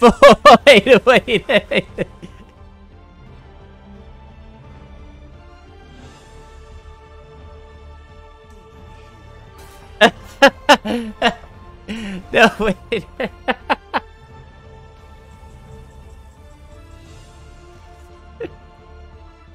The bomber tried. Okay, what is this? +4? Do we win or do we lose? 5, 6, 7. If they go up, that's 10.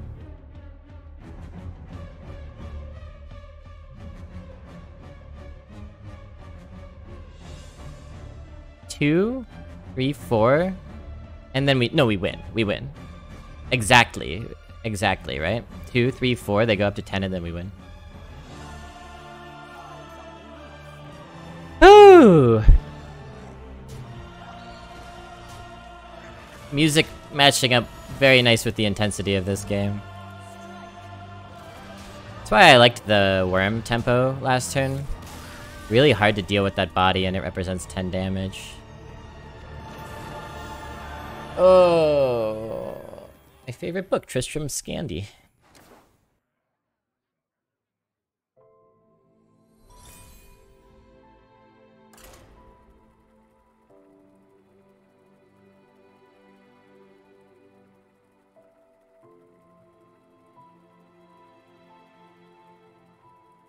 Neogreg's reaction after the second 12-0. I highlighted it this morning. Good. Yeah, Neogreg, I was in your stream the other day and you were saying that you felt like it was going to be a very good meta and you were very excited about it. And I think it must beautifully fit your playstyle because that turned out to be prescient. If you get to go 12-0 twice very soon after, amazing. Mad Bomber incoming. Dodge that ban by a hair. I would have been so angry if Mad Bomber killed me. You would have seen Meltdown on stream. Monka terms of service. I don't think I like keeping both of these. Which do we prefer? Chat? Imp Gang Boss. Nice sticky minion. Hog Rancher. Minion with initiative. Hog Rancher is probably a little better. Paladin might be nice to harvest with the boss. We could keep both, I just would be worried about my curve. I think we probably shouldn't. Imp Gang Boss feels like more of a solid investment in the curve, but there are situations where it's less good. This would be better later in the game, maybe.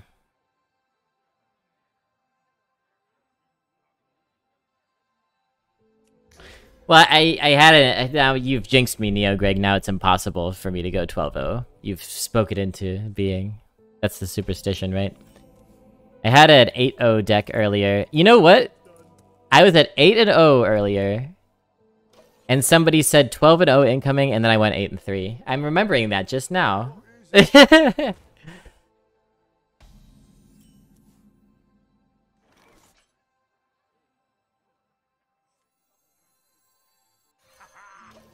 Five damage. Hog. Paladin drawing cards. Very bad thing.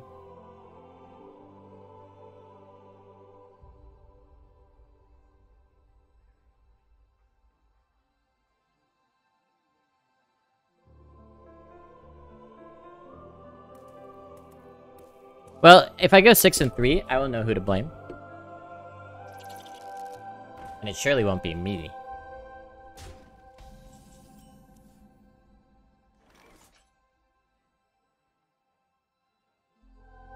Manifest.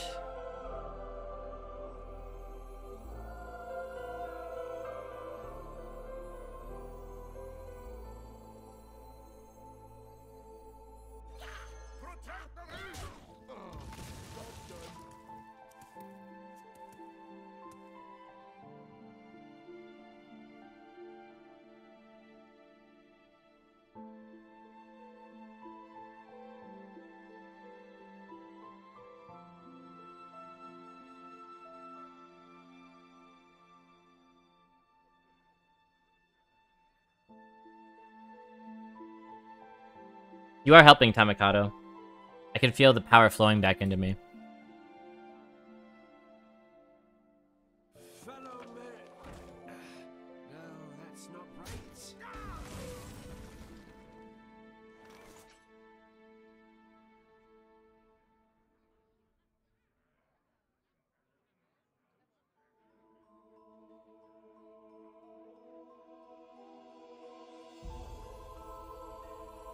Imp Gang boss? Turns out to be... oh, a boss. Now, can anyone think of any punishes for this board? I can't think of a single punish. Actually, not a punish. Not yet, at least. No, my 1-1.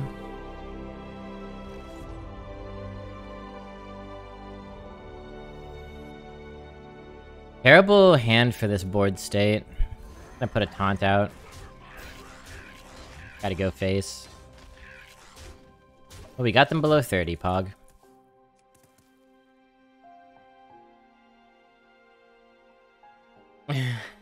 Yeah, All Black, that's the one.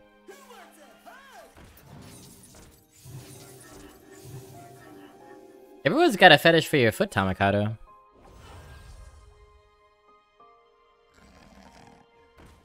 Imagine wasting a bridge turn. I think bridge on 4 is not a bad play. If you got the follow-up, which they did. I think it was actually a fantastic play.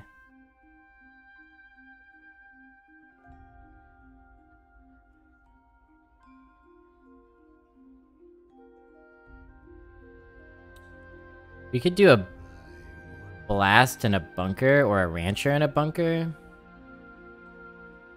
We get everything. Okay, so that hits there. That is there. 1, 2, 3. 1, 2, 3. Good enough, I'd say.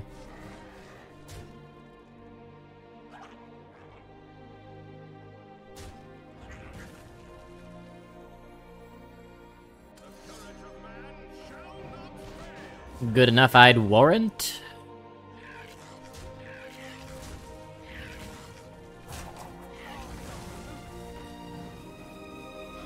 We're just using way too much of our removal, but that's bridge for you. We have tap, it's fine, we'll refill. Do we care? Not really.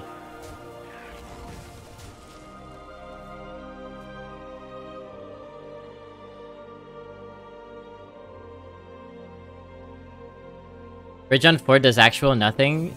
No, you're so wrong. You're so wrong. It does nothing that turn, but Bridge on 4 let them put so many stats on the board on turn 5. And it's a lot more impactful if that kind of turn 5 happens like what they had.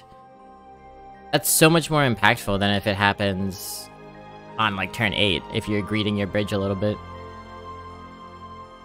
I think if you have cards like Grim Necromancer or like they had the Explodinator that spread, Bridge on 4 would be wrong not to do in most cases. So we've got problems. Those problems are, do we blast the 4/5 so they don't get a spell, or do we blast the 8/8 to make trades more efficient? We could, I think we need to tap.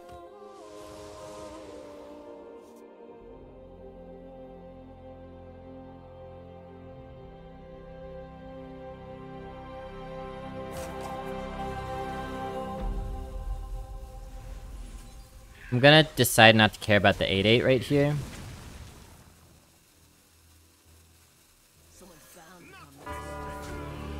Not exactly what I intended to do, but good enough.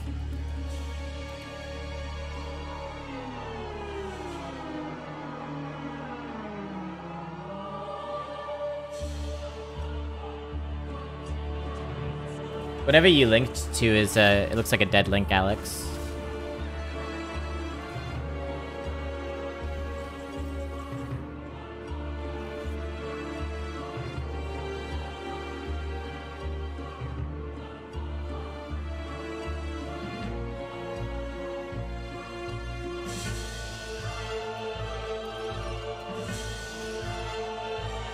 A good observation, Tamakata, that it's pretty similar to the Gigafin discussion. Tap double full-blown evil. Or are we silencing this? Fade Reef Walker. Fine.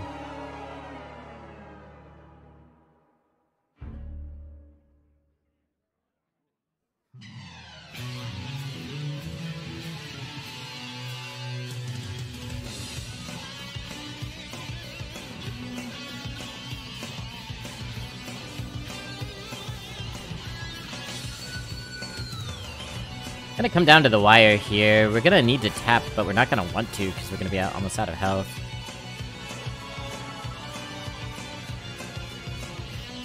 How does Gangster interact with Templar Captain? A firm handshake. I don't know, it runs into it. Templar Captain wouldn't get a 5/5, I don't think. You have to be actively attacking.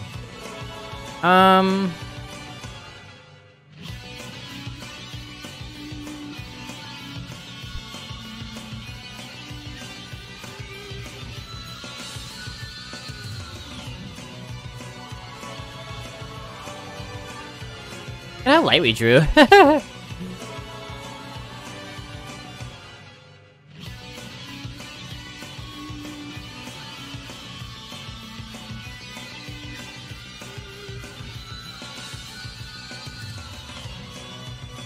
think this needs to happen.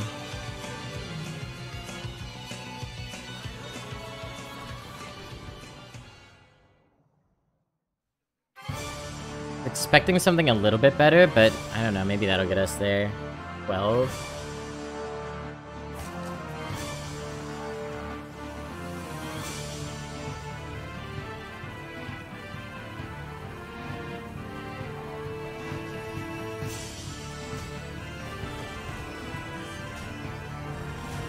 I don't know. Sure. A little bit loud, let me bump that down. They are sick, though.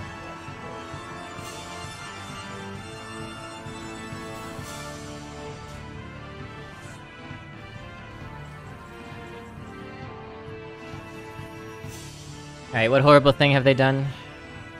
Oh, that's pretty horrible. But, 6, 9, 10, 11.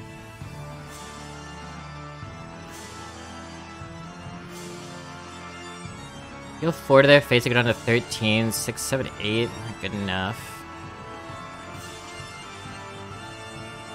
It's a full-blown evil turn 100%. I think we tap? Oh, God damn it. I think we tap.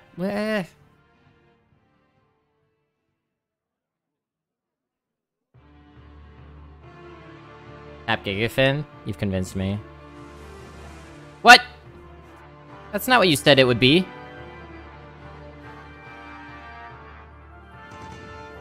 Treachery.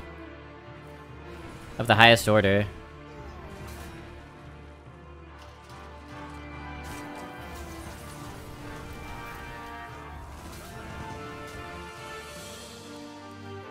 I want my good cards, deck.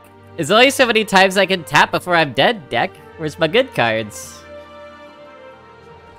I know, I'm just so light.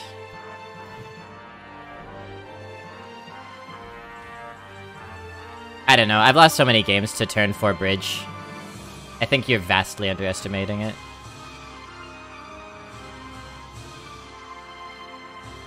Like, if you don't have good turn 5 or 6 plays that involve multiple minions, then yeah, don't play it on 4 for sure. Dude, am I just dead? I'm just dead? I need to tap into what? Gigafin, Lockalar, something like that. This is nuts, man. 3, 4, 5, 6, 7. Damn.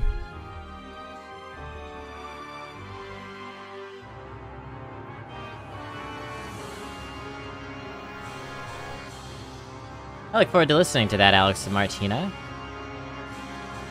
Let me cue it up.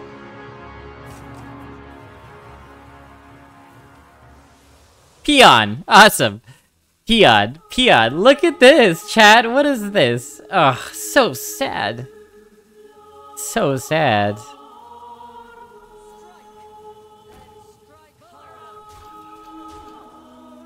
I guess... Oh, fuck, I guess there was a way to... There was a way. If you hit... No, there was no way. There was no way. We would have needed... You hit here, it hits there, and then we need 2 pings, but we only could have done 1. Crazy game. Hey, Neo Greg. You think I could go 12-0? Where you at, Neo Greg? There's some blame coming your way. It's without a fail. The moment somebody brings it up. It's the curse.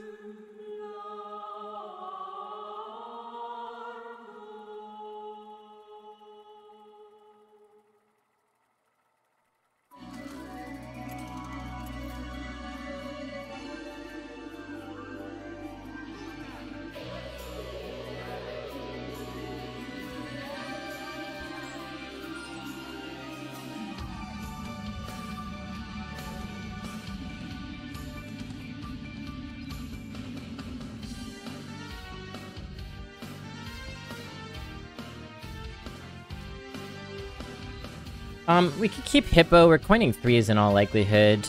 Probably throwing one of these. Let's throw the... Rancher.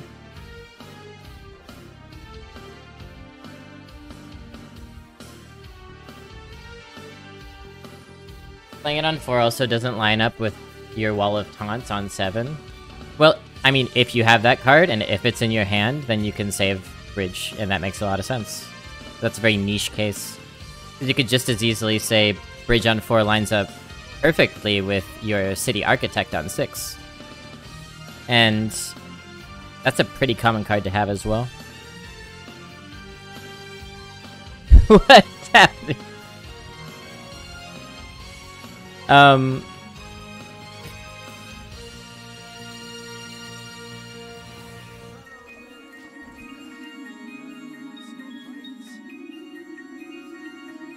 But that's just inventing like kind of a straw man scenario. I get to skip breakfast again.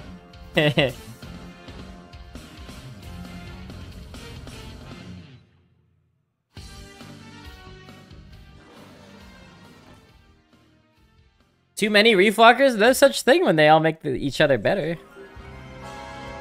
No such thing. Pretty damn good start for the Reefwalker Cabal. The Reefwalker Cavalcade.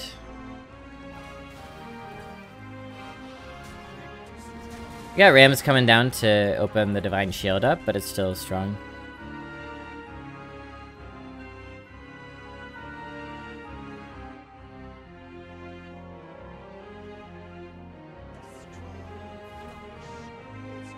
I guess...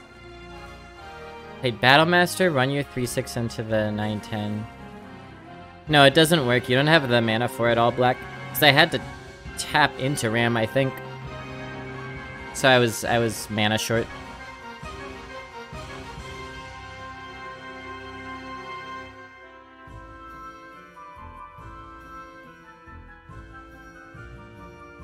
Trash.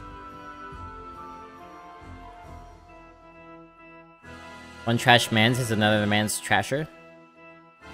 How about we hit here? Make big fish. Make fish big fish. 2 fish, blue fish.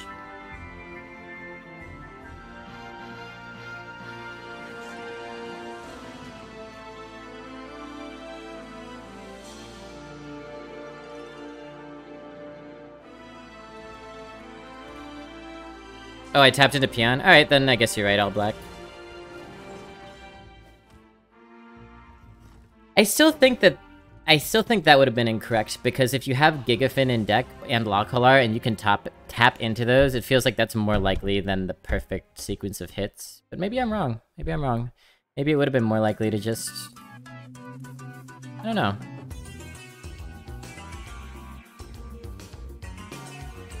I don't know.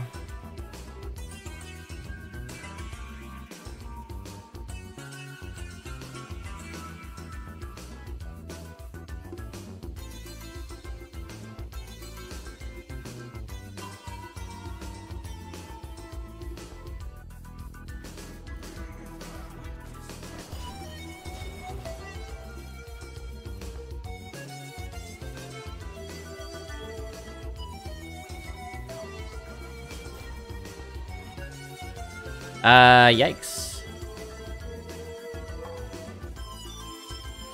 3, 6, 7. Nation. Sure.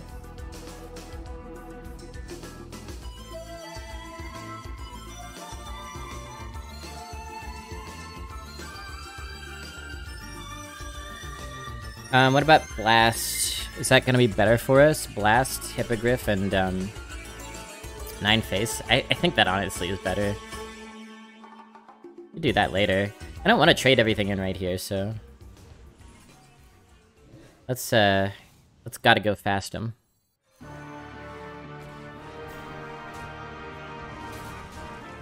I just discovered a dragon, so I would like this game to end soon. Alright, let me hear this,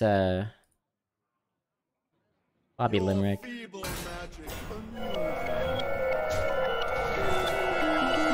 Alright. Smoking? Okay.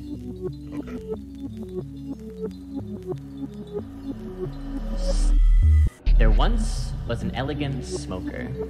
He was a 2-time 2-bit toker. He maintained a strong musk, and it descended at dusk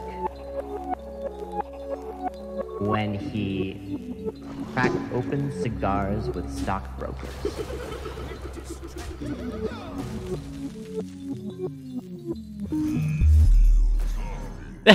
That was awesome. Oh man. That was awesome. Here's the link again. That was posted in chat earlier. That was a limerick I did a long time ago. Sorry, opponent. That was a limerick I did a long time ago that Alex made into a little song. I love that. That was great. I ain't smoking no more. Beautiful. Thank you so much. That makes me happy. Big game hunter, huh? Don't appreciate that.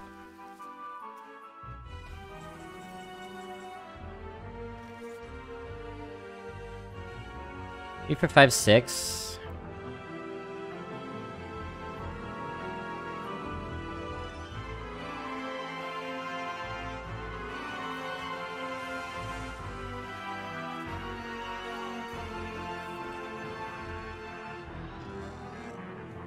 You happen, and I don't know, do we want a gangster? Do we want a reef? Reef helps us put an extra damage phase, so I suppose we want to reef.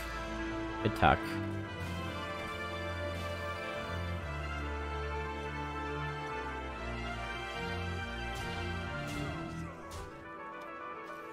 This thing has been sitting here for a long time.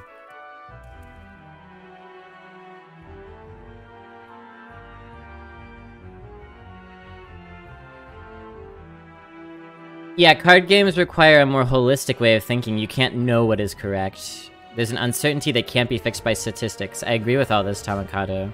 Analysis involves constructing narratives. That's why it's fun, because we're humans and we thrive on narratives. We don't love things because we can figure them out 100%. We love them because we grapple with them. But games are fun. And anytime you... That's why it really bums me out when people speak with certainty about card games, because the beauty is the uncertainty. And everyone's got different playstyles, and people have different angles on the same thing. And I consider Sponge to be a great player, but I also consider it to be wrong to be averse to Bridge on 4.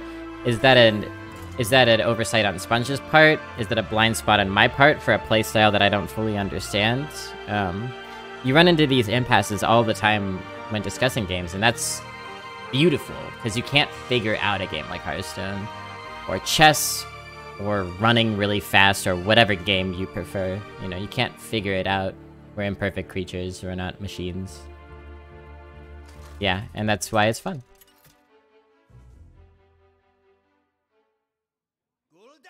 I don't even remember what Azumat is.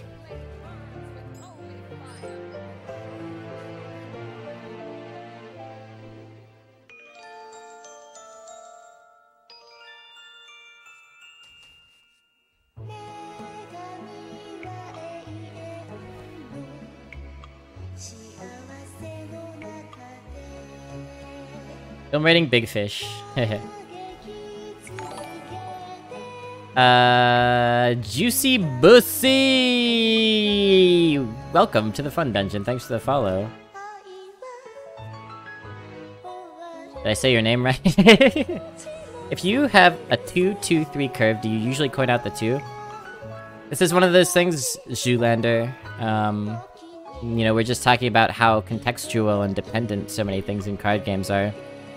It depends on like 10 different things, so I really can't give you a straight answer on that.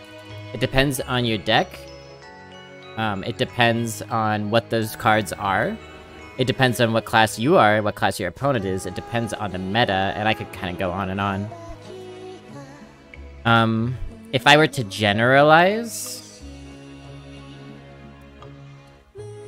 or at least lieutenantize, I would say that in a meta like this, where it's curve, very, very important, you're more likely to coin 2-2 into 3 than you were last meta, where you wanted to hold on to your resources a little bit more. Indish or Reef? Reef is less killable.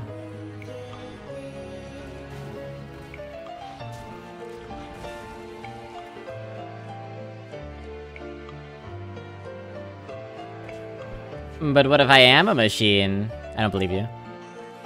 Prove it! You, Mr. Krabs, coming along to new wave music on the radio. Let us... Do we want to protect with Hippogriff?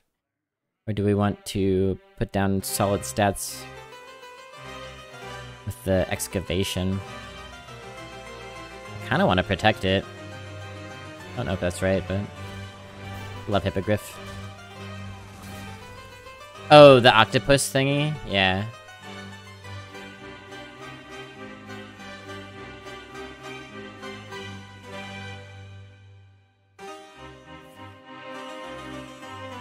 Plays around Gorillabot? True, true, true. Possibly very important. Prove that I am not. Okay, you're not, and I said so. That's streamer proof. Big Fish. One of Tim Burton's last good movies? Question mark? How old is Big Fish? 2003. So about 20 years old. So Tim Burton sucked for about 20 years. Badge. Could do 2 and 3, could do 4 and tradable. Okay.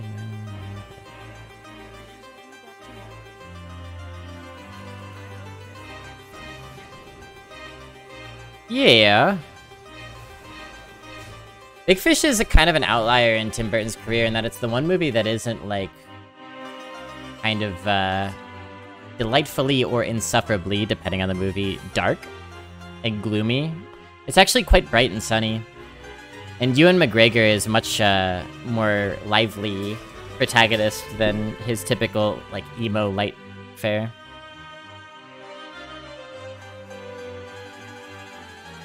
What's gonna happen?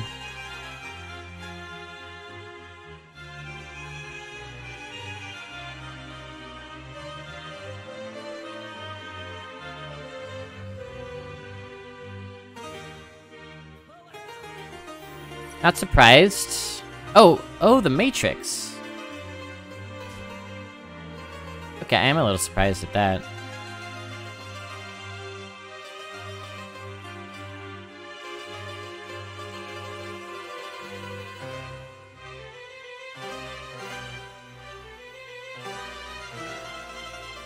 We might get so screwed by AoE.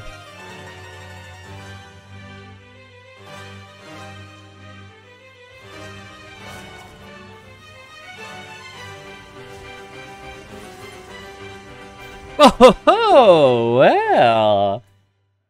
I forgot. This one's around. That makes Mothership a little bit different. Mothership hits different. Interesting. I would give Big Fish 4.5 out of 5 blobs. I love that movie. I think it's fantastic. I think it's really sad. It was one of the first movies to make me cry. I didn't cry at movies for a very long time. It's this story about a guy trying to figure some shit out about his relationship with his father, who was like a kind of a pathological liar. And it traverses the fantasy space like all of Tim Burton's movies do, but like I said, it's not so morose the whole time, and that makes the darker moments pop even more because it's got a kind of a brighter vibe to it. 7, 8, 9, 10. So we could do double full-blown evil to full clear. Definitely a viable option. Can we make Hollow work? Not exactly. We could definitely play it, but it would be a 3-8. And the O2 would survive. It might be full-blown evil here.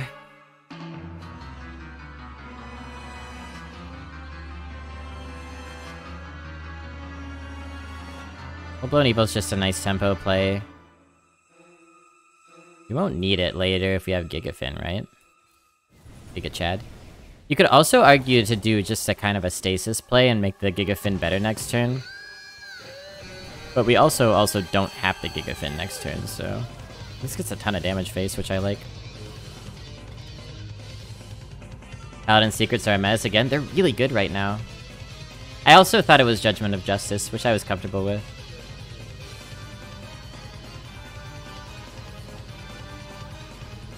The visual world of Big Fish is really interesting, too.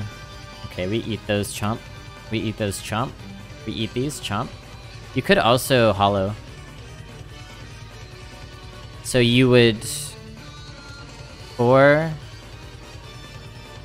3, and then 1 and Hog Rancher into there, and you hollow. That's pretty damn good. But we Gigafin, right? 4, 7, 8. Put 8 face, set up lethal. Good luck having the answer. But then if they kill the Gigafin, they have these taunts. I guess then we could do the hollow play, right?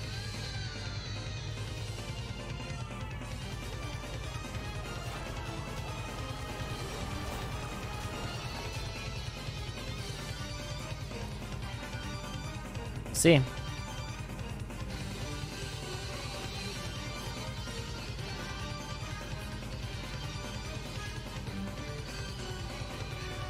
Danny DeVito plays a creep in it too, right? That's always a plus. Whenever Danny DeVito can play a creep. Creepy paper.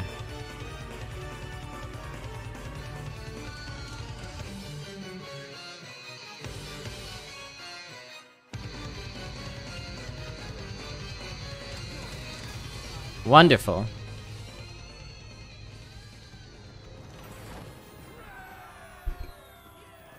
Wonderful.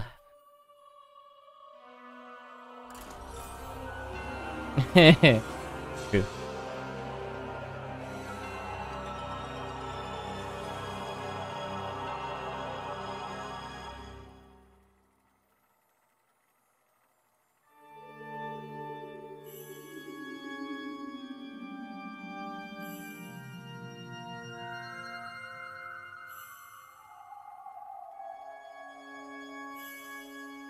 Conformist.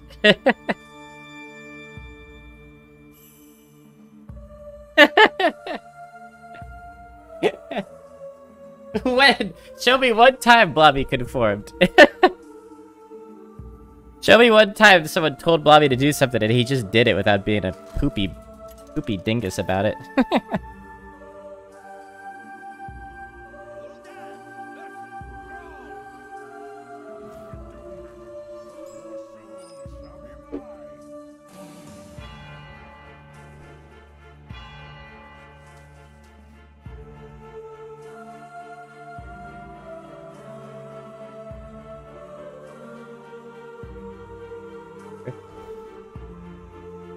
Have you seen Awakening with Robin Williams and Robert De Niro? I've seen Awakening Eye. You're talking about the Nolan movie, right? That's Pacino, man. That's Pacino, that's not De Niro.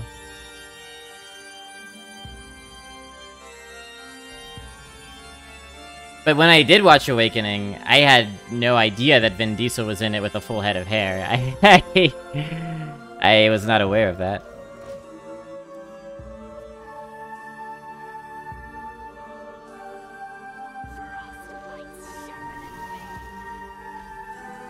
What if the word awakening started as two words, like, I had awakening this morning? Yeah, probably. That tracks with what I know about etymology. I had a awakening.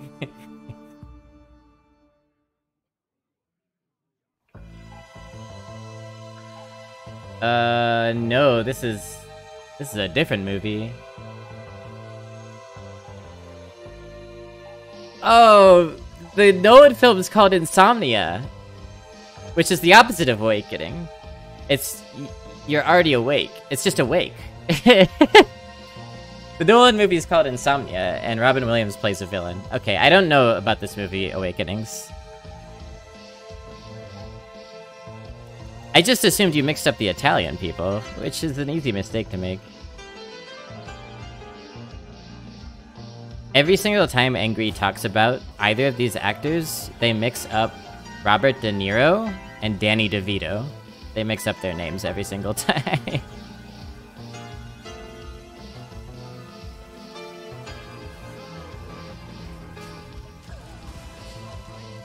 Scusi.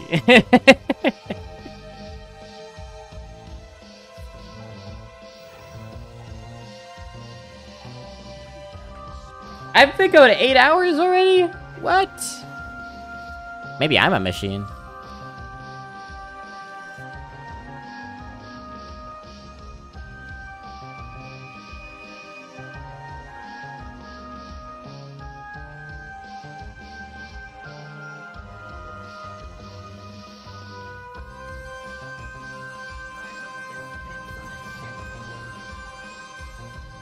Ooh, baby. Alright, mama. That's alright, mama. That's alright for you. That's alright, mama. Cause any way you do, that's alright. That's alright. That's alright, my mama. Any way you do. Mama, she done told me, Papa done told me too. Son, that girl you're fooling with, she ain't the girl for you. That's alright. That's alright. We could mothership. It doesn't seem to have that much of an impact here, so maybe just 2 and 3 and trade.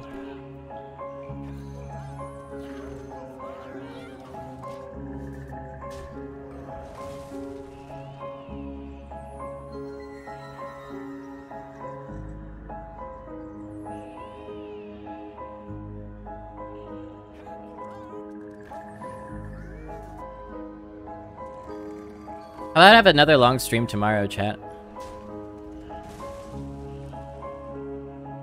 So tune back in, if it please you. That probably means this is my last run. I don't want to overdo it.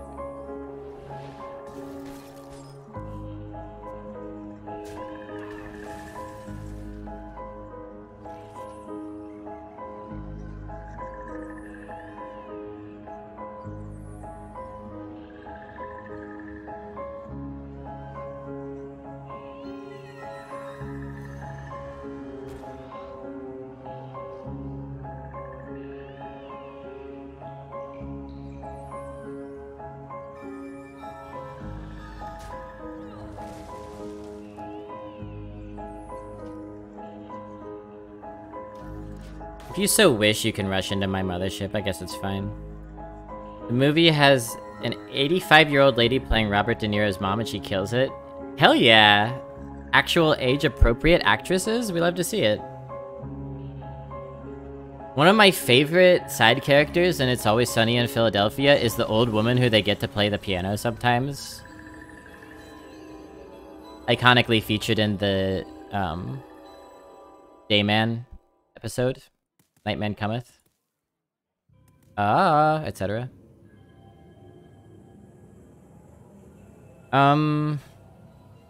So 7, 8, 9, 10, 11. It's a pretty clean full-blown evil, actually. A few different things we could do here. We could do a turn with the blast, trade, tap, that sort of thing. Or we could do full-blown evil for 10 and rush to clear. I like the full-blown evil idea.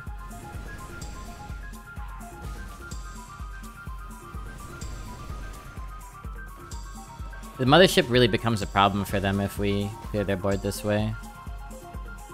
And we have this for flexible removal later.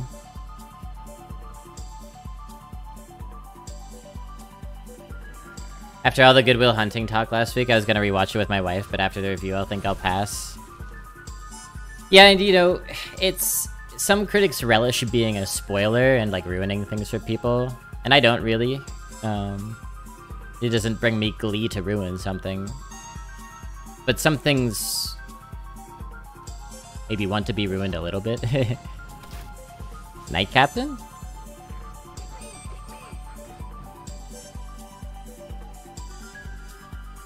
Uh-huh. Oh. What? Why is it 3? Isn't it 2 damage? I guess it is 3, huh? Alright.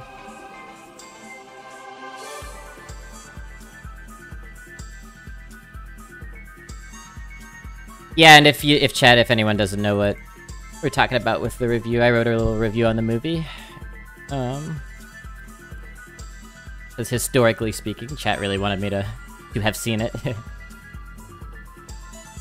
Last bunker clears. Could just bunker.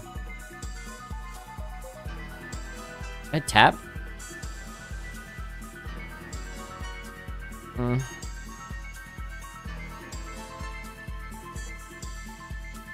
I don't know that this is worth the blast. Am I crazy? It's just we're in the late game now, and middle late game. That's alright by mama, any way you do.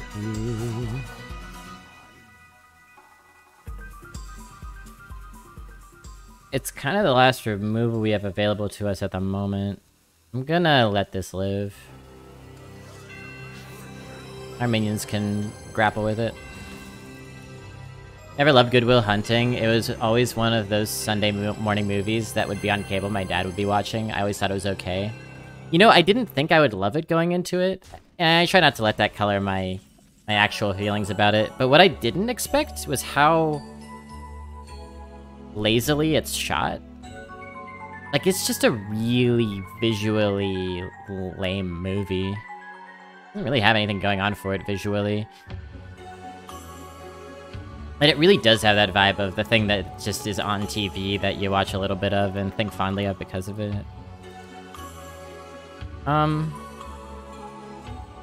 Another tap, I think? Methinks he doth a tap too much. Okay, I might tempo the worm. Could be good with this next turn.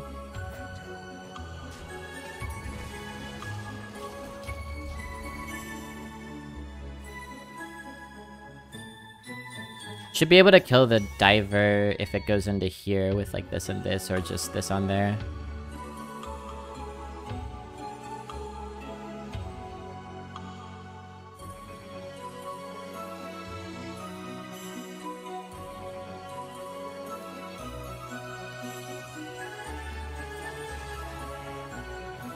Hey, you're not supposed to target that. It's untargetable, goddammit.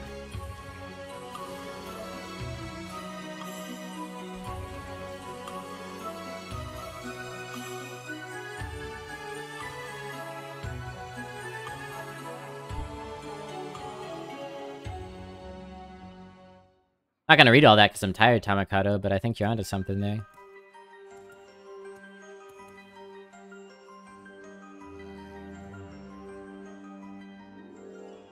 So what do we do? 2, 3, 4, 8. Gigafin, where are you? I gotta crack 8. It's my best score of the meta so far. I gotta crack it.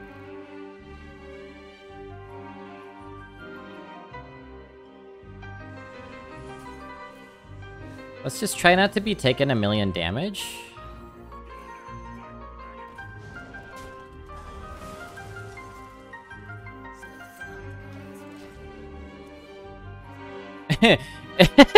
Rude. Hamo Long didn't read. Hey man, I read it. Well, I skimmed it.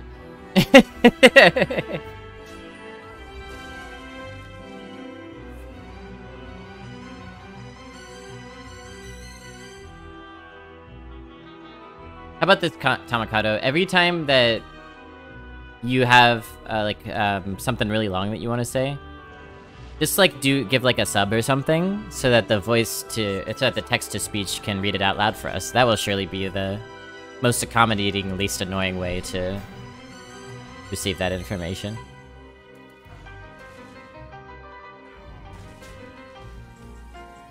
It really is just Gigafin waiting room at this point. Could do these two, actually.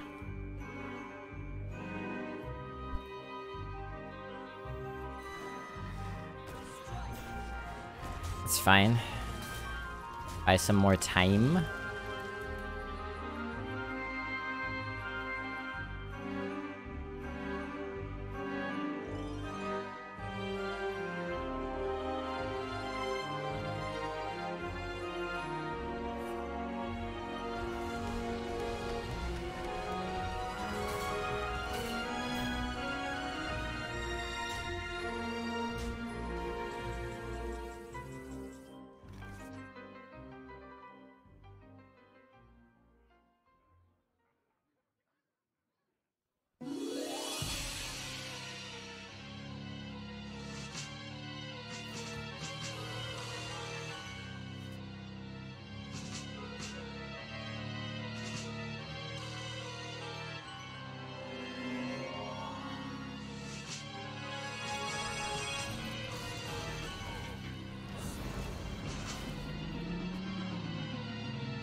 I need them to be trading here.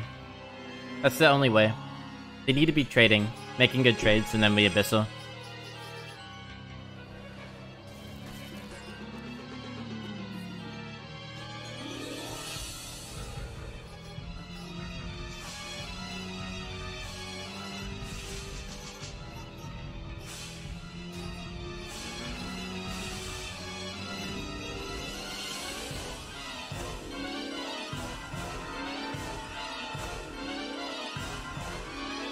Honestly, I think Tamakato's analysis today has been excellent all around.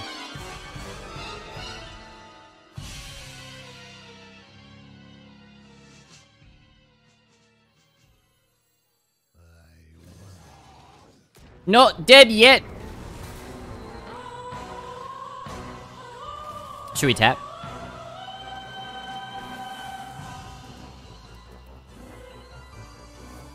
Don't feel like I have anything to learn about Impatient Shopkeeper.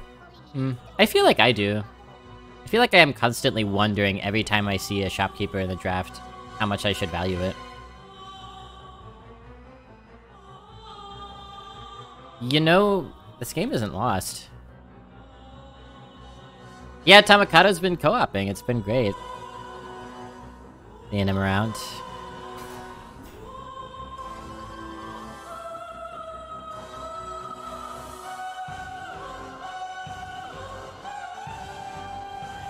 Let's eat you up and go face. 10, 12. Are we gonna tie, chat? Eye on the horizon? I need 2 turns. No! Kill your totem. Kill your totem. Kill your totem. Kill your totem! Fuck you. Fuck you. Okay, Lockalar? Oh, that's bad. That's very bad. Oh!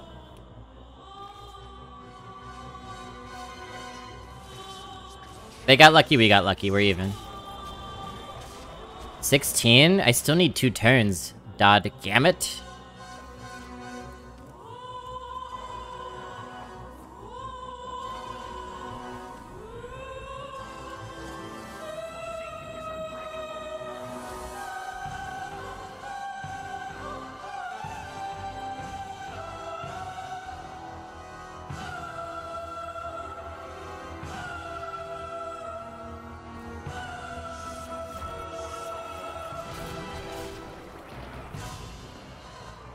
Please. Please. Come on, don't do it to me. Oh, I'm so nervous. Right now is when I got nervous. Don't burn me. Please. Yeah! Oh, get out of here!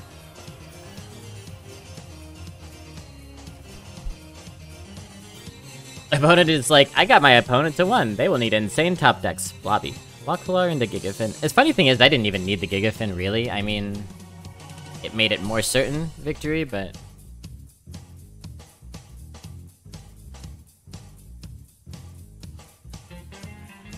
Judge and I have decided to alternate off excuses why we can't make the co-op. I handled last week, he took care of this week. Oh. You just been feeling busy, Veritas, or... Well, not feeling busy. Have you been being busy, or is it more like, you haven't quite been feeling the Hearthstone recently, so it's nice to take a little break. Be right back. Stupid ladder time.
Who followed me into the bathroom? Look who followed me. Look at this creep who followed me into the bathroom. He hungry, he wanna eat. Bits of Bishop. But it's not time to eat, he hungry. He wanna eat.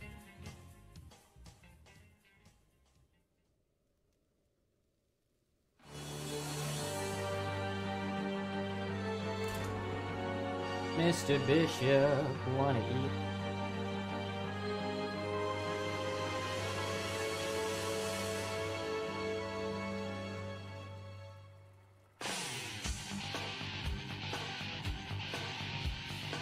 Very tolerant. A crevasse of Blobby's arm is an acceptable cat hammock. Bishop's a fine fellow, he doesn't complain too much. Got tickets to a concert last weekend. Ready to go this weekend, and Judge has the COVID. Ooh. COVID is very much as bad as it ever was, chat. Mask up, don't go to, like, bars and shit. If you can help it.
Jonas, I thought for a second you were calling me a liberal. I was about to get very offended. 9-in-1 Pala might be worth saving, lib. What? Never! You're talking about the Royal Librarian. Maybe you're right. I don't know. Are they really gonna get a buff off by the time we'd want to play Librarian on Curve? And if not, if it's more like turn 6 or 7, will it still be better to have held Librarian all that time rather than finding a different Curve card? Interesting questions. Imp Gang for sure. We have a damn good hand. Damn good damned. Warlock feels pretty good. Now, I have lucked into Gigafin and Lockhollar, so maybe future Warlocks won't feel so good, but even without that luck, class feels pretty nice to me. I would probably take Warlock over Rogue if I were trying to try hard to win. That's a very ugly buff. Very ugly. Luckily we have this. However, it's the only thing we could do. It's fine, we'll just tap. I do want to kill that.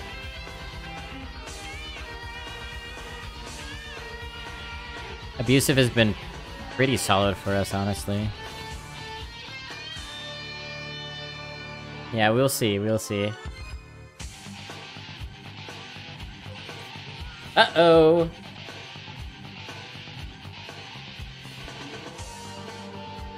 So, it begins.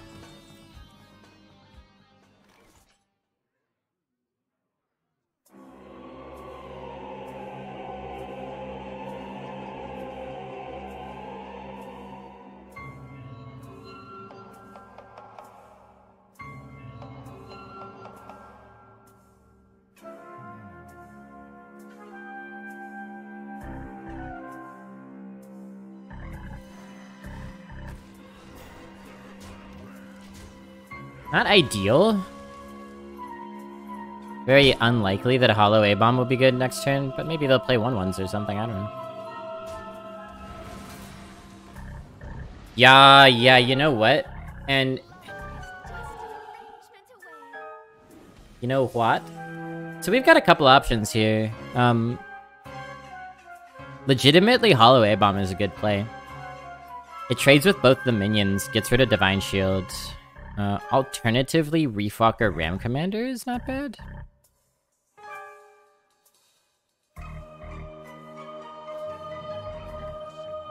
I think I will prefer Reef Walk around Commander, although I think that Tempo Hollow A-Bomb without Honorable Kill is a play that I have come to respect more ever since I started seeing Stan doing it.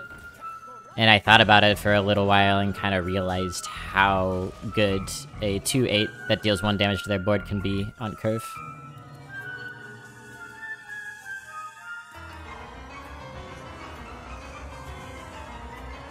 Galgum of the Deep. The Deep.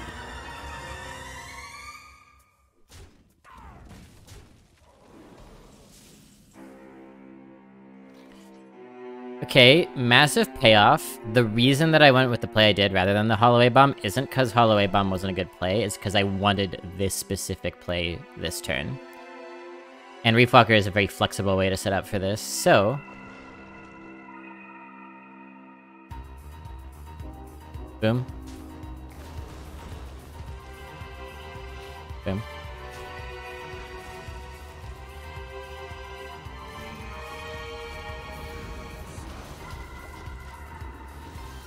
We have Hippogriff to lay down Taunt next turn. We have Rushes to go with our Mecharoo into something. Kind of stacked.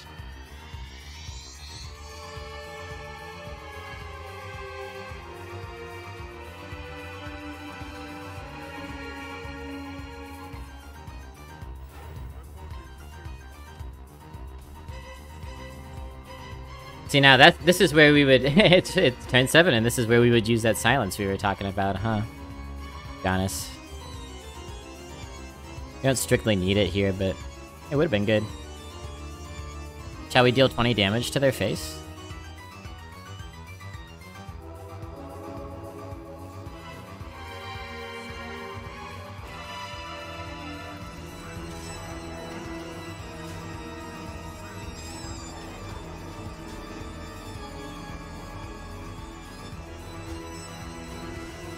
I do feel like this is too slow these days.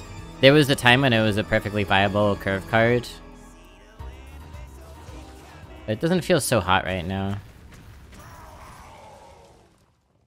When Sneeds is good but not great. Okay, Gigafin here. Try to kill him.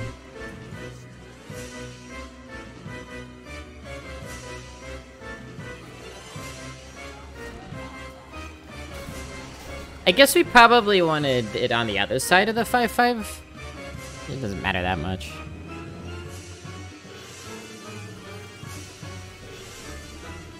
You.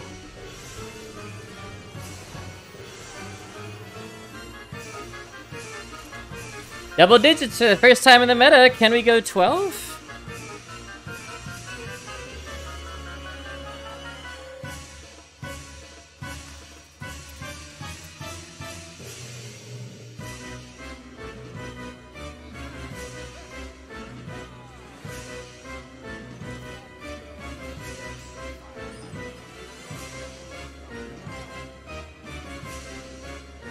Shush bag. Sush bag.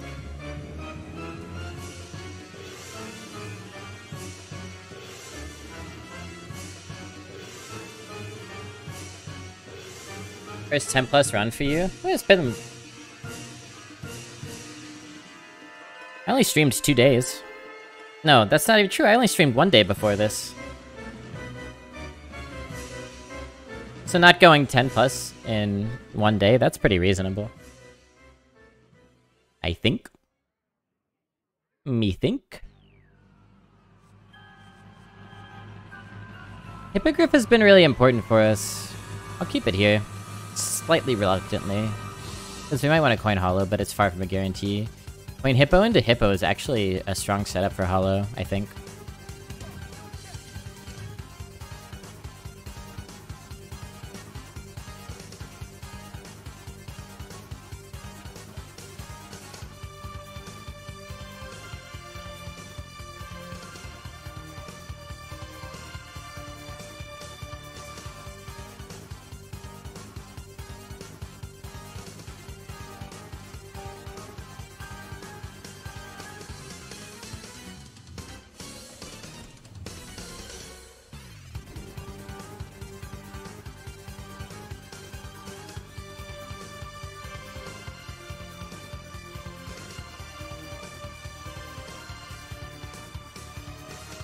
Coin Hog?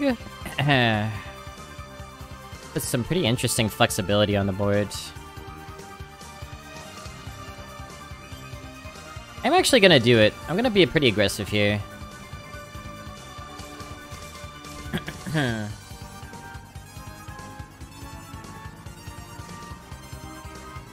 Yeah, I did one run the first day. Like, I streamed the first day, but only a little bit after the expansion dropped. Just did one run. And I had yesterday off, so...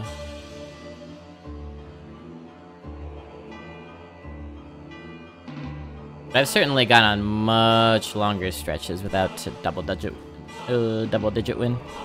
Happens to everybody. Excellent, excellent. It's all happening according to plan. Oop. Oop. Having 3 Reefwalkers in this deck, plus a Hog Rancher, and a Sunwow, it's just making it sing.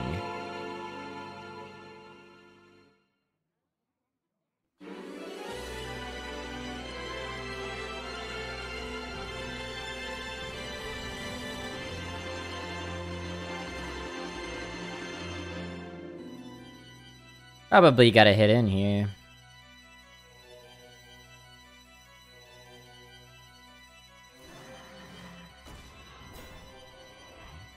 Face?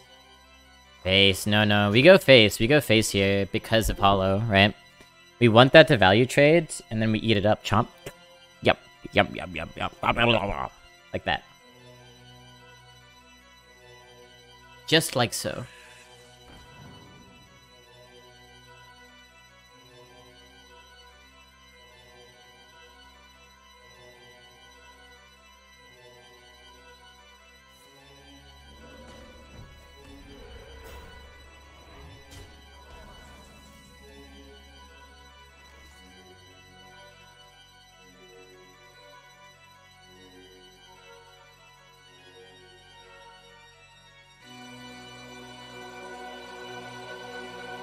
So hit, Hollow.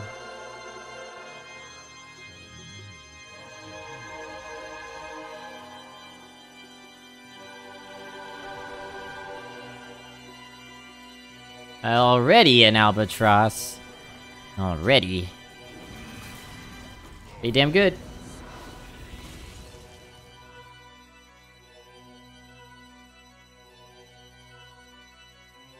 We don't yet have our busted cards, but we got strong follow-up with the Evasive Worm.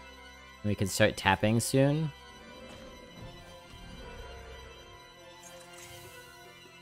Okay. Yeah, we can worm the freeze. Or what? Or we could put 15 damage face and kill the freeze. Reasonable.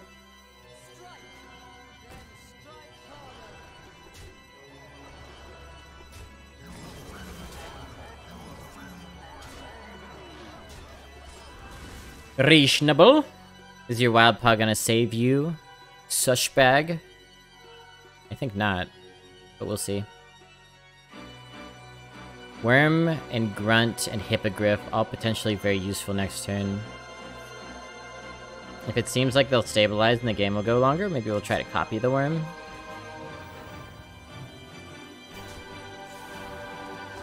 We beat this, yeah? Yeah. So, I mean, many ways we beat this, but...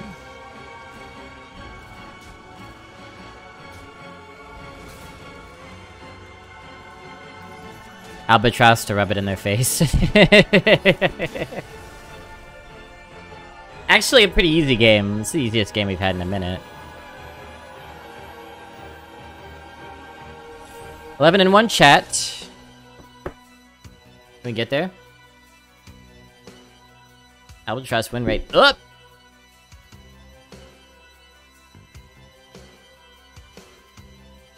Their Albatross win rate down, though.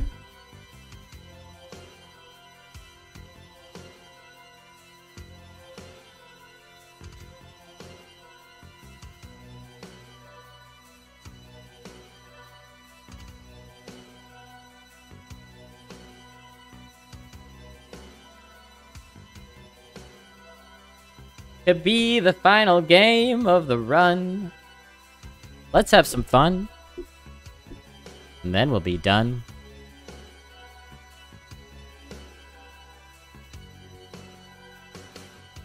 And then, who knows what will befall us? We won't know what to do with ourselves when we're done with the Warlock run.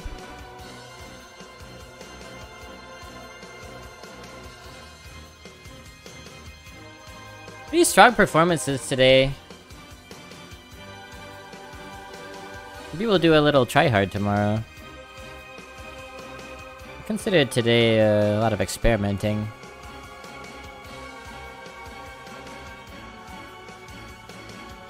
I think I'll pick Warlock, Paladin, Shaman very highly.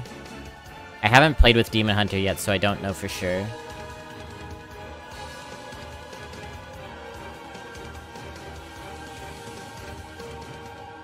Sponge was skeptical, but historically I take to Demon Hunter pretty well, so it might be a good EH meta for me. Their busted spells aren't back, right? Cycle and Renowned.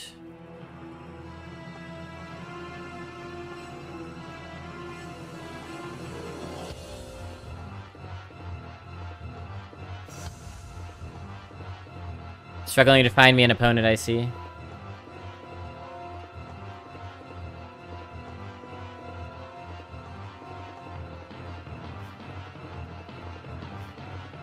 Yeah, what did I say? I said cycle and I thought I said expendable. Did I say exposable?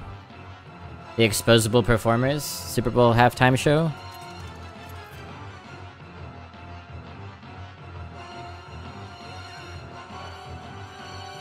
Renowned? Oh yeah. Renowned is good too. Is that the one, the 4 mana rush? Renowned? I like that card too, but it's not in the same league for sure.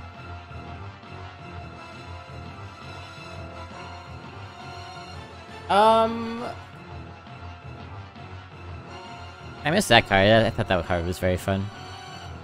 Is that it? What do we keep here? Shadow Blast is for later, right? Later Gator. Mothership, I think, is a keep. Is it really, though? Warlock fight. I'm somewhat tempted to keep Locolar, but I think it's not right. I think Locolar needs to come later.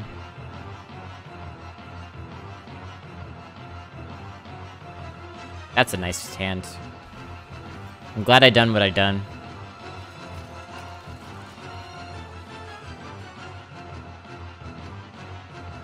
I haven't been tapping on too much, which is a bit surprising considering how few 2s we have. I'm getting a bit lucky with the 2 drops, I fear. This is beautiful. We got 3 into 3 into 5 into 6. Very nice.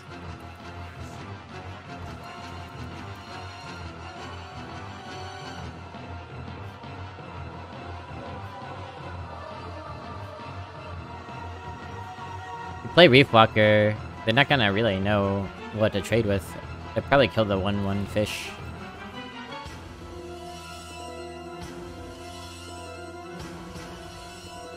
This and this next turn, pretty damn good.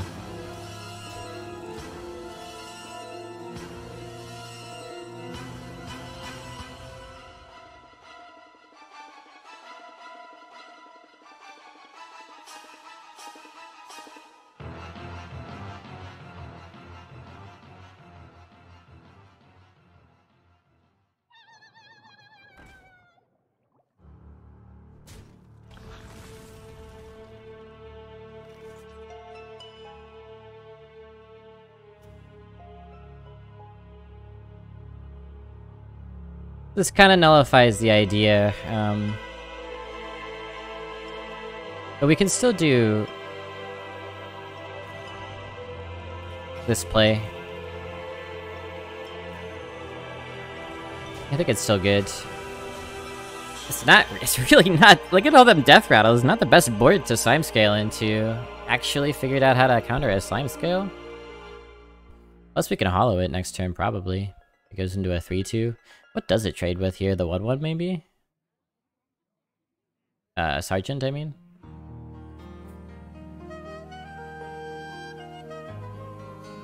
Maybe a 3-2 if there's some sort of AoE coming. Demonic Assault, Demonic Assault. Touch.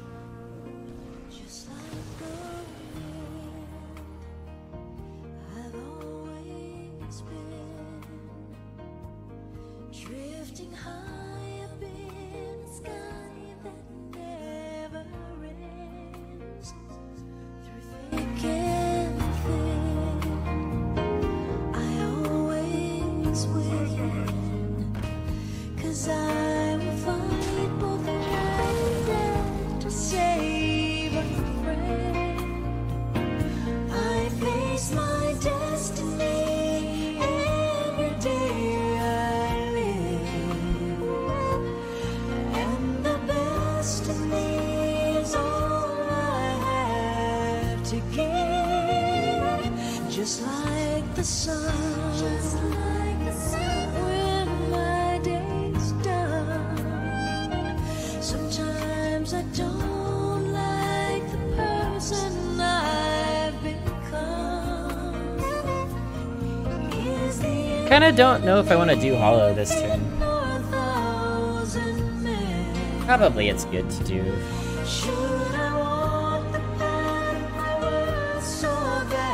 Abusive has been doing work, we'll definitely pick it more often in Warlock. If you get a nice Zoo deck going, or an aggressive deck in pretty much any class, I recommend the Sergeant, especially if you're picking up Ram Commanders and Reef Walkers and stuff. It's a nice little tech card.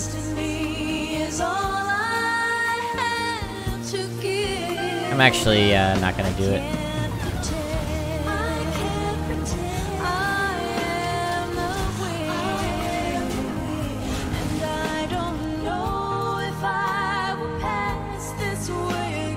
Hollow will have its day.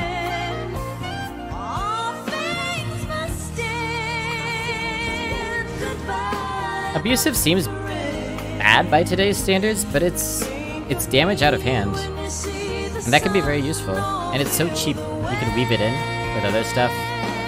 It makes all the cards like honorable kill mechanics and stuff, it makes all those better.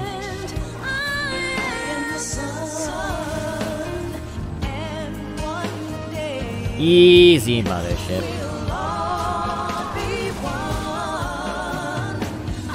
Easy, mothership. Having silence in hand is comforting. Abusive is kind of more of a spell than a minion, really. In a way, yeah.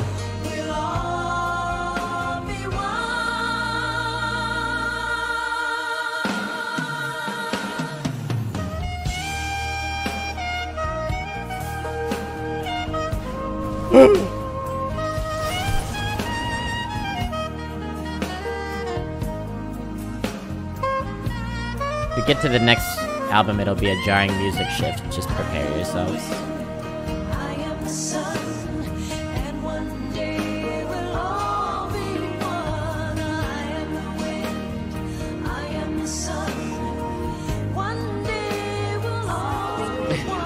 Mecha animal build.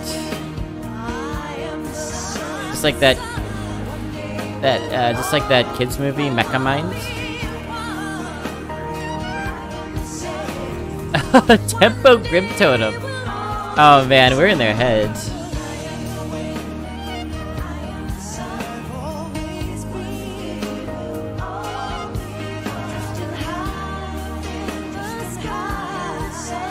Time for you, I think.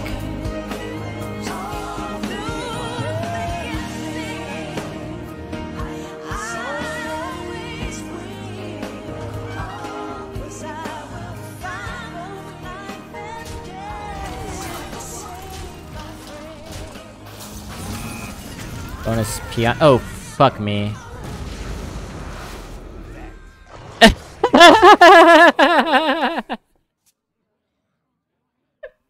Best shark ever? Or worst shark ever? You tell me.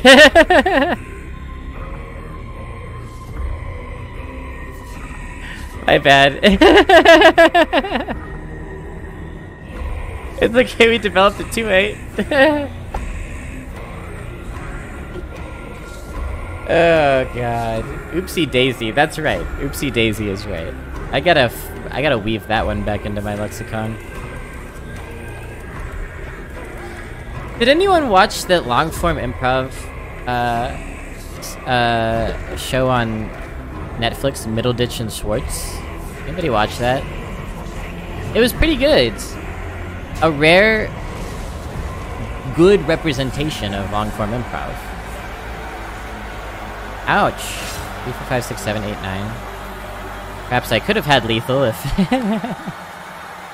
things had gone different. We could just chunk that, eat that up.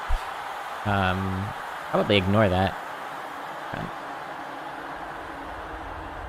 Middleditch and Schwartz, maybe how you spell their names.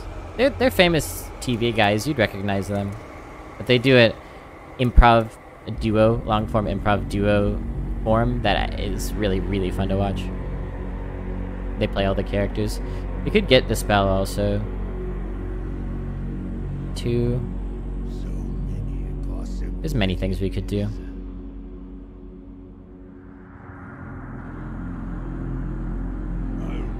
I want the spell.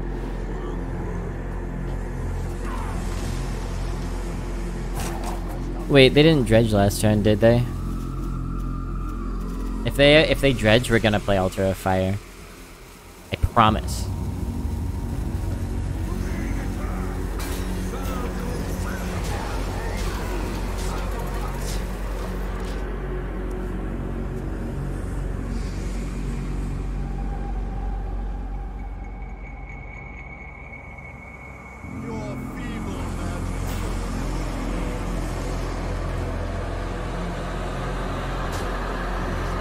Damn, we just get to win. We just get to win. Ouch!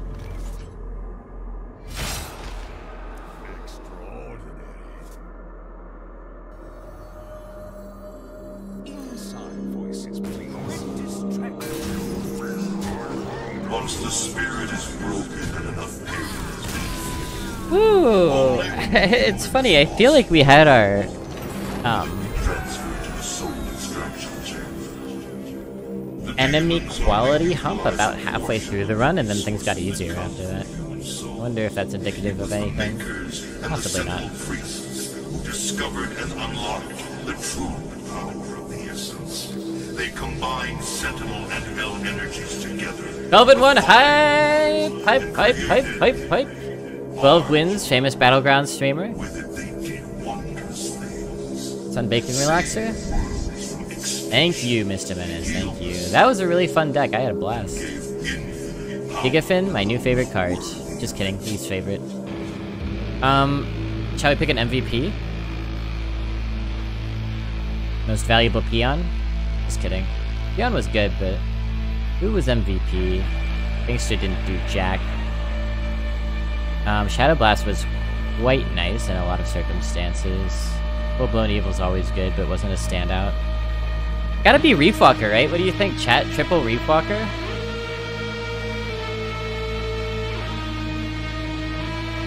Sorry, that's way too loud. It's blasting your ears.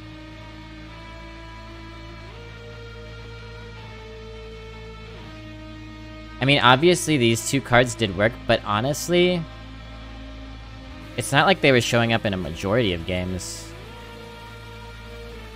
In some games, we really had to punch out without them.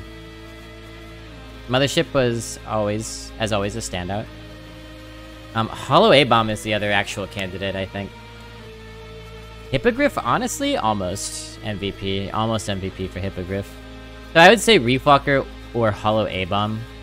Hollow A-Bomb is the class specific. How is it that we don't have a golden Reefwalker yet? That seems like an oversight. It's gonna be Reefwalker, chat. We had 3 of them. They all kind of like held down the fort. Set up for Hollow Abomination. Maintained sticky boards. Just generally shored up our integrity as we were waiting for our big drops. If you have a golden number card, is it always gold in drafts? Yep. But if you only have one and you draft 2 of them, one will be gold and the other won't. However, if you have 2 goldens of that card, it doesn't matter how many you draft, they will all be golden. So you could have 2 goldens of a Reefwalker, and you could draft 7 of them and they'd all be golden. Fun fact.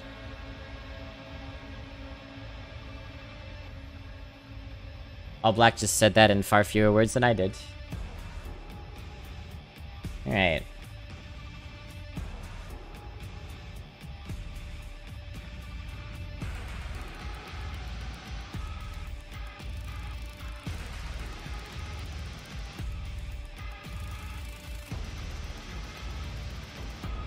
Rewards! What about legendaries?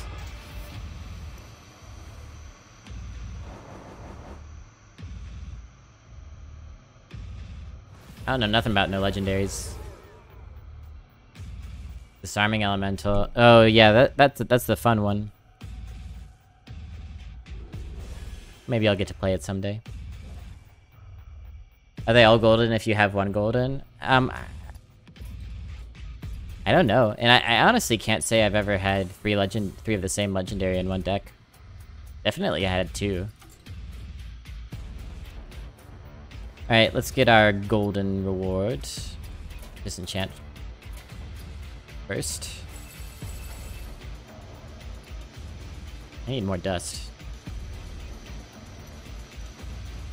Reef War. Reef War Madness, Reef War Madness. I mean, let me upgrade you. I can't believe I hadn't had a golden one of these yet. Feels good, man. Now I get to see the little swimmy fishies when I incessantly draft it the way that I do.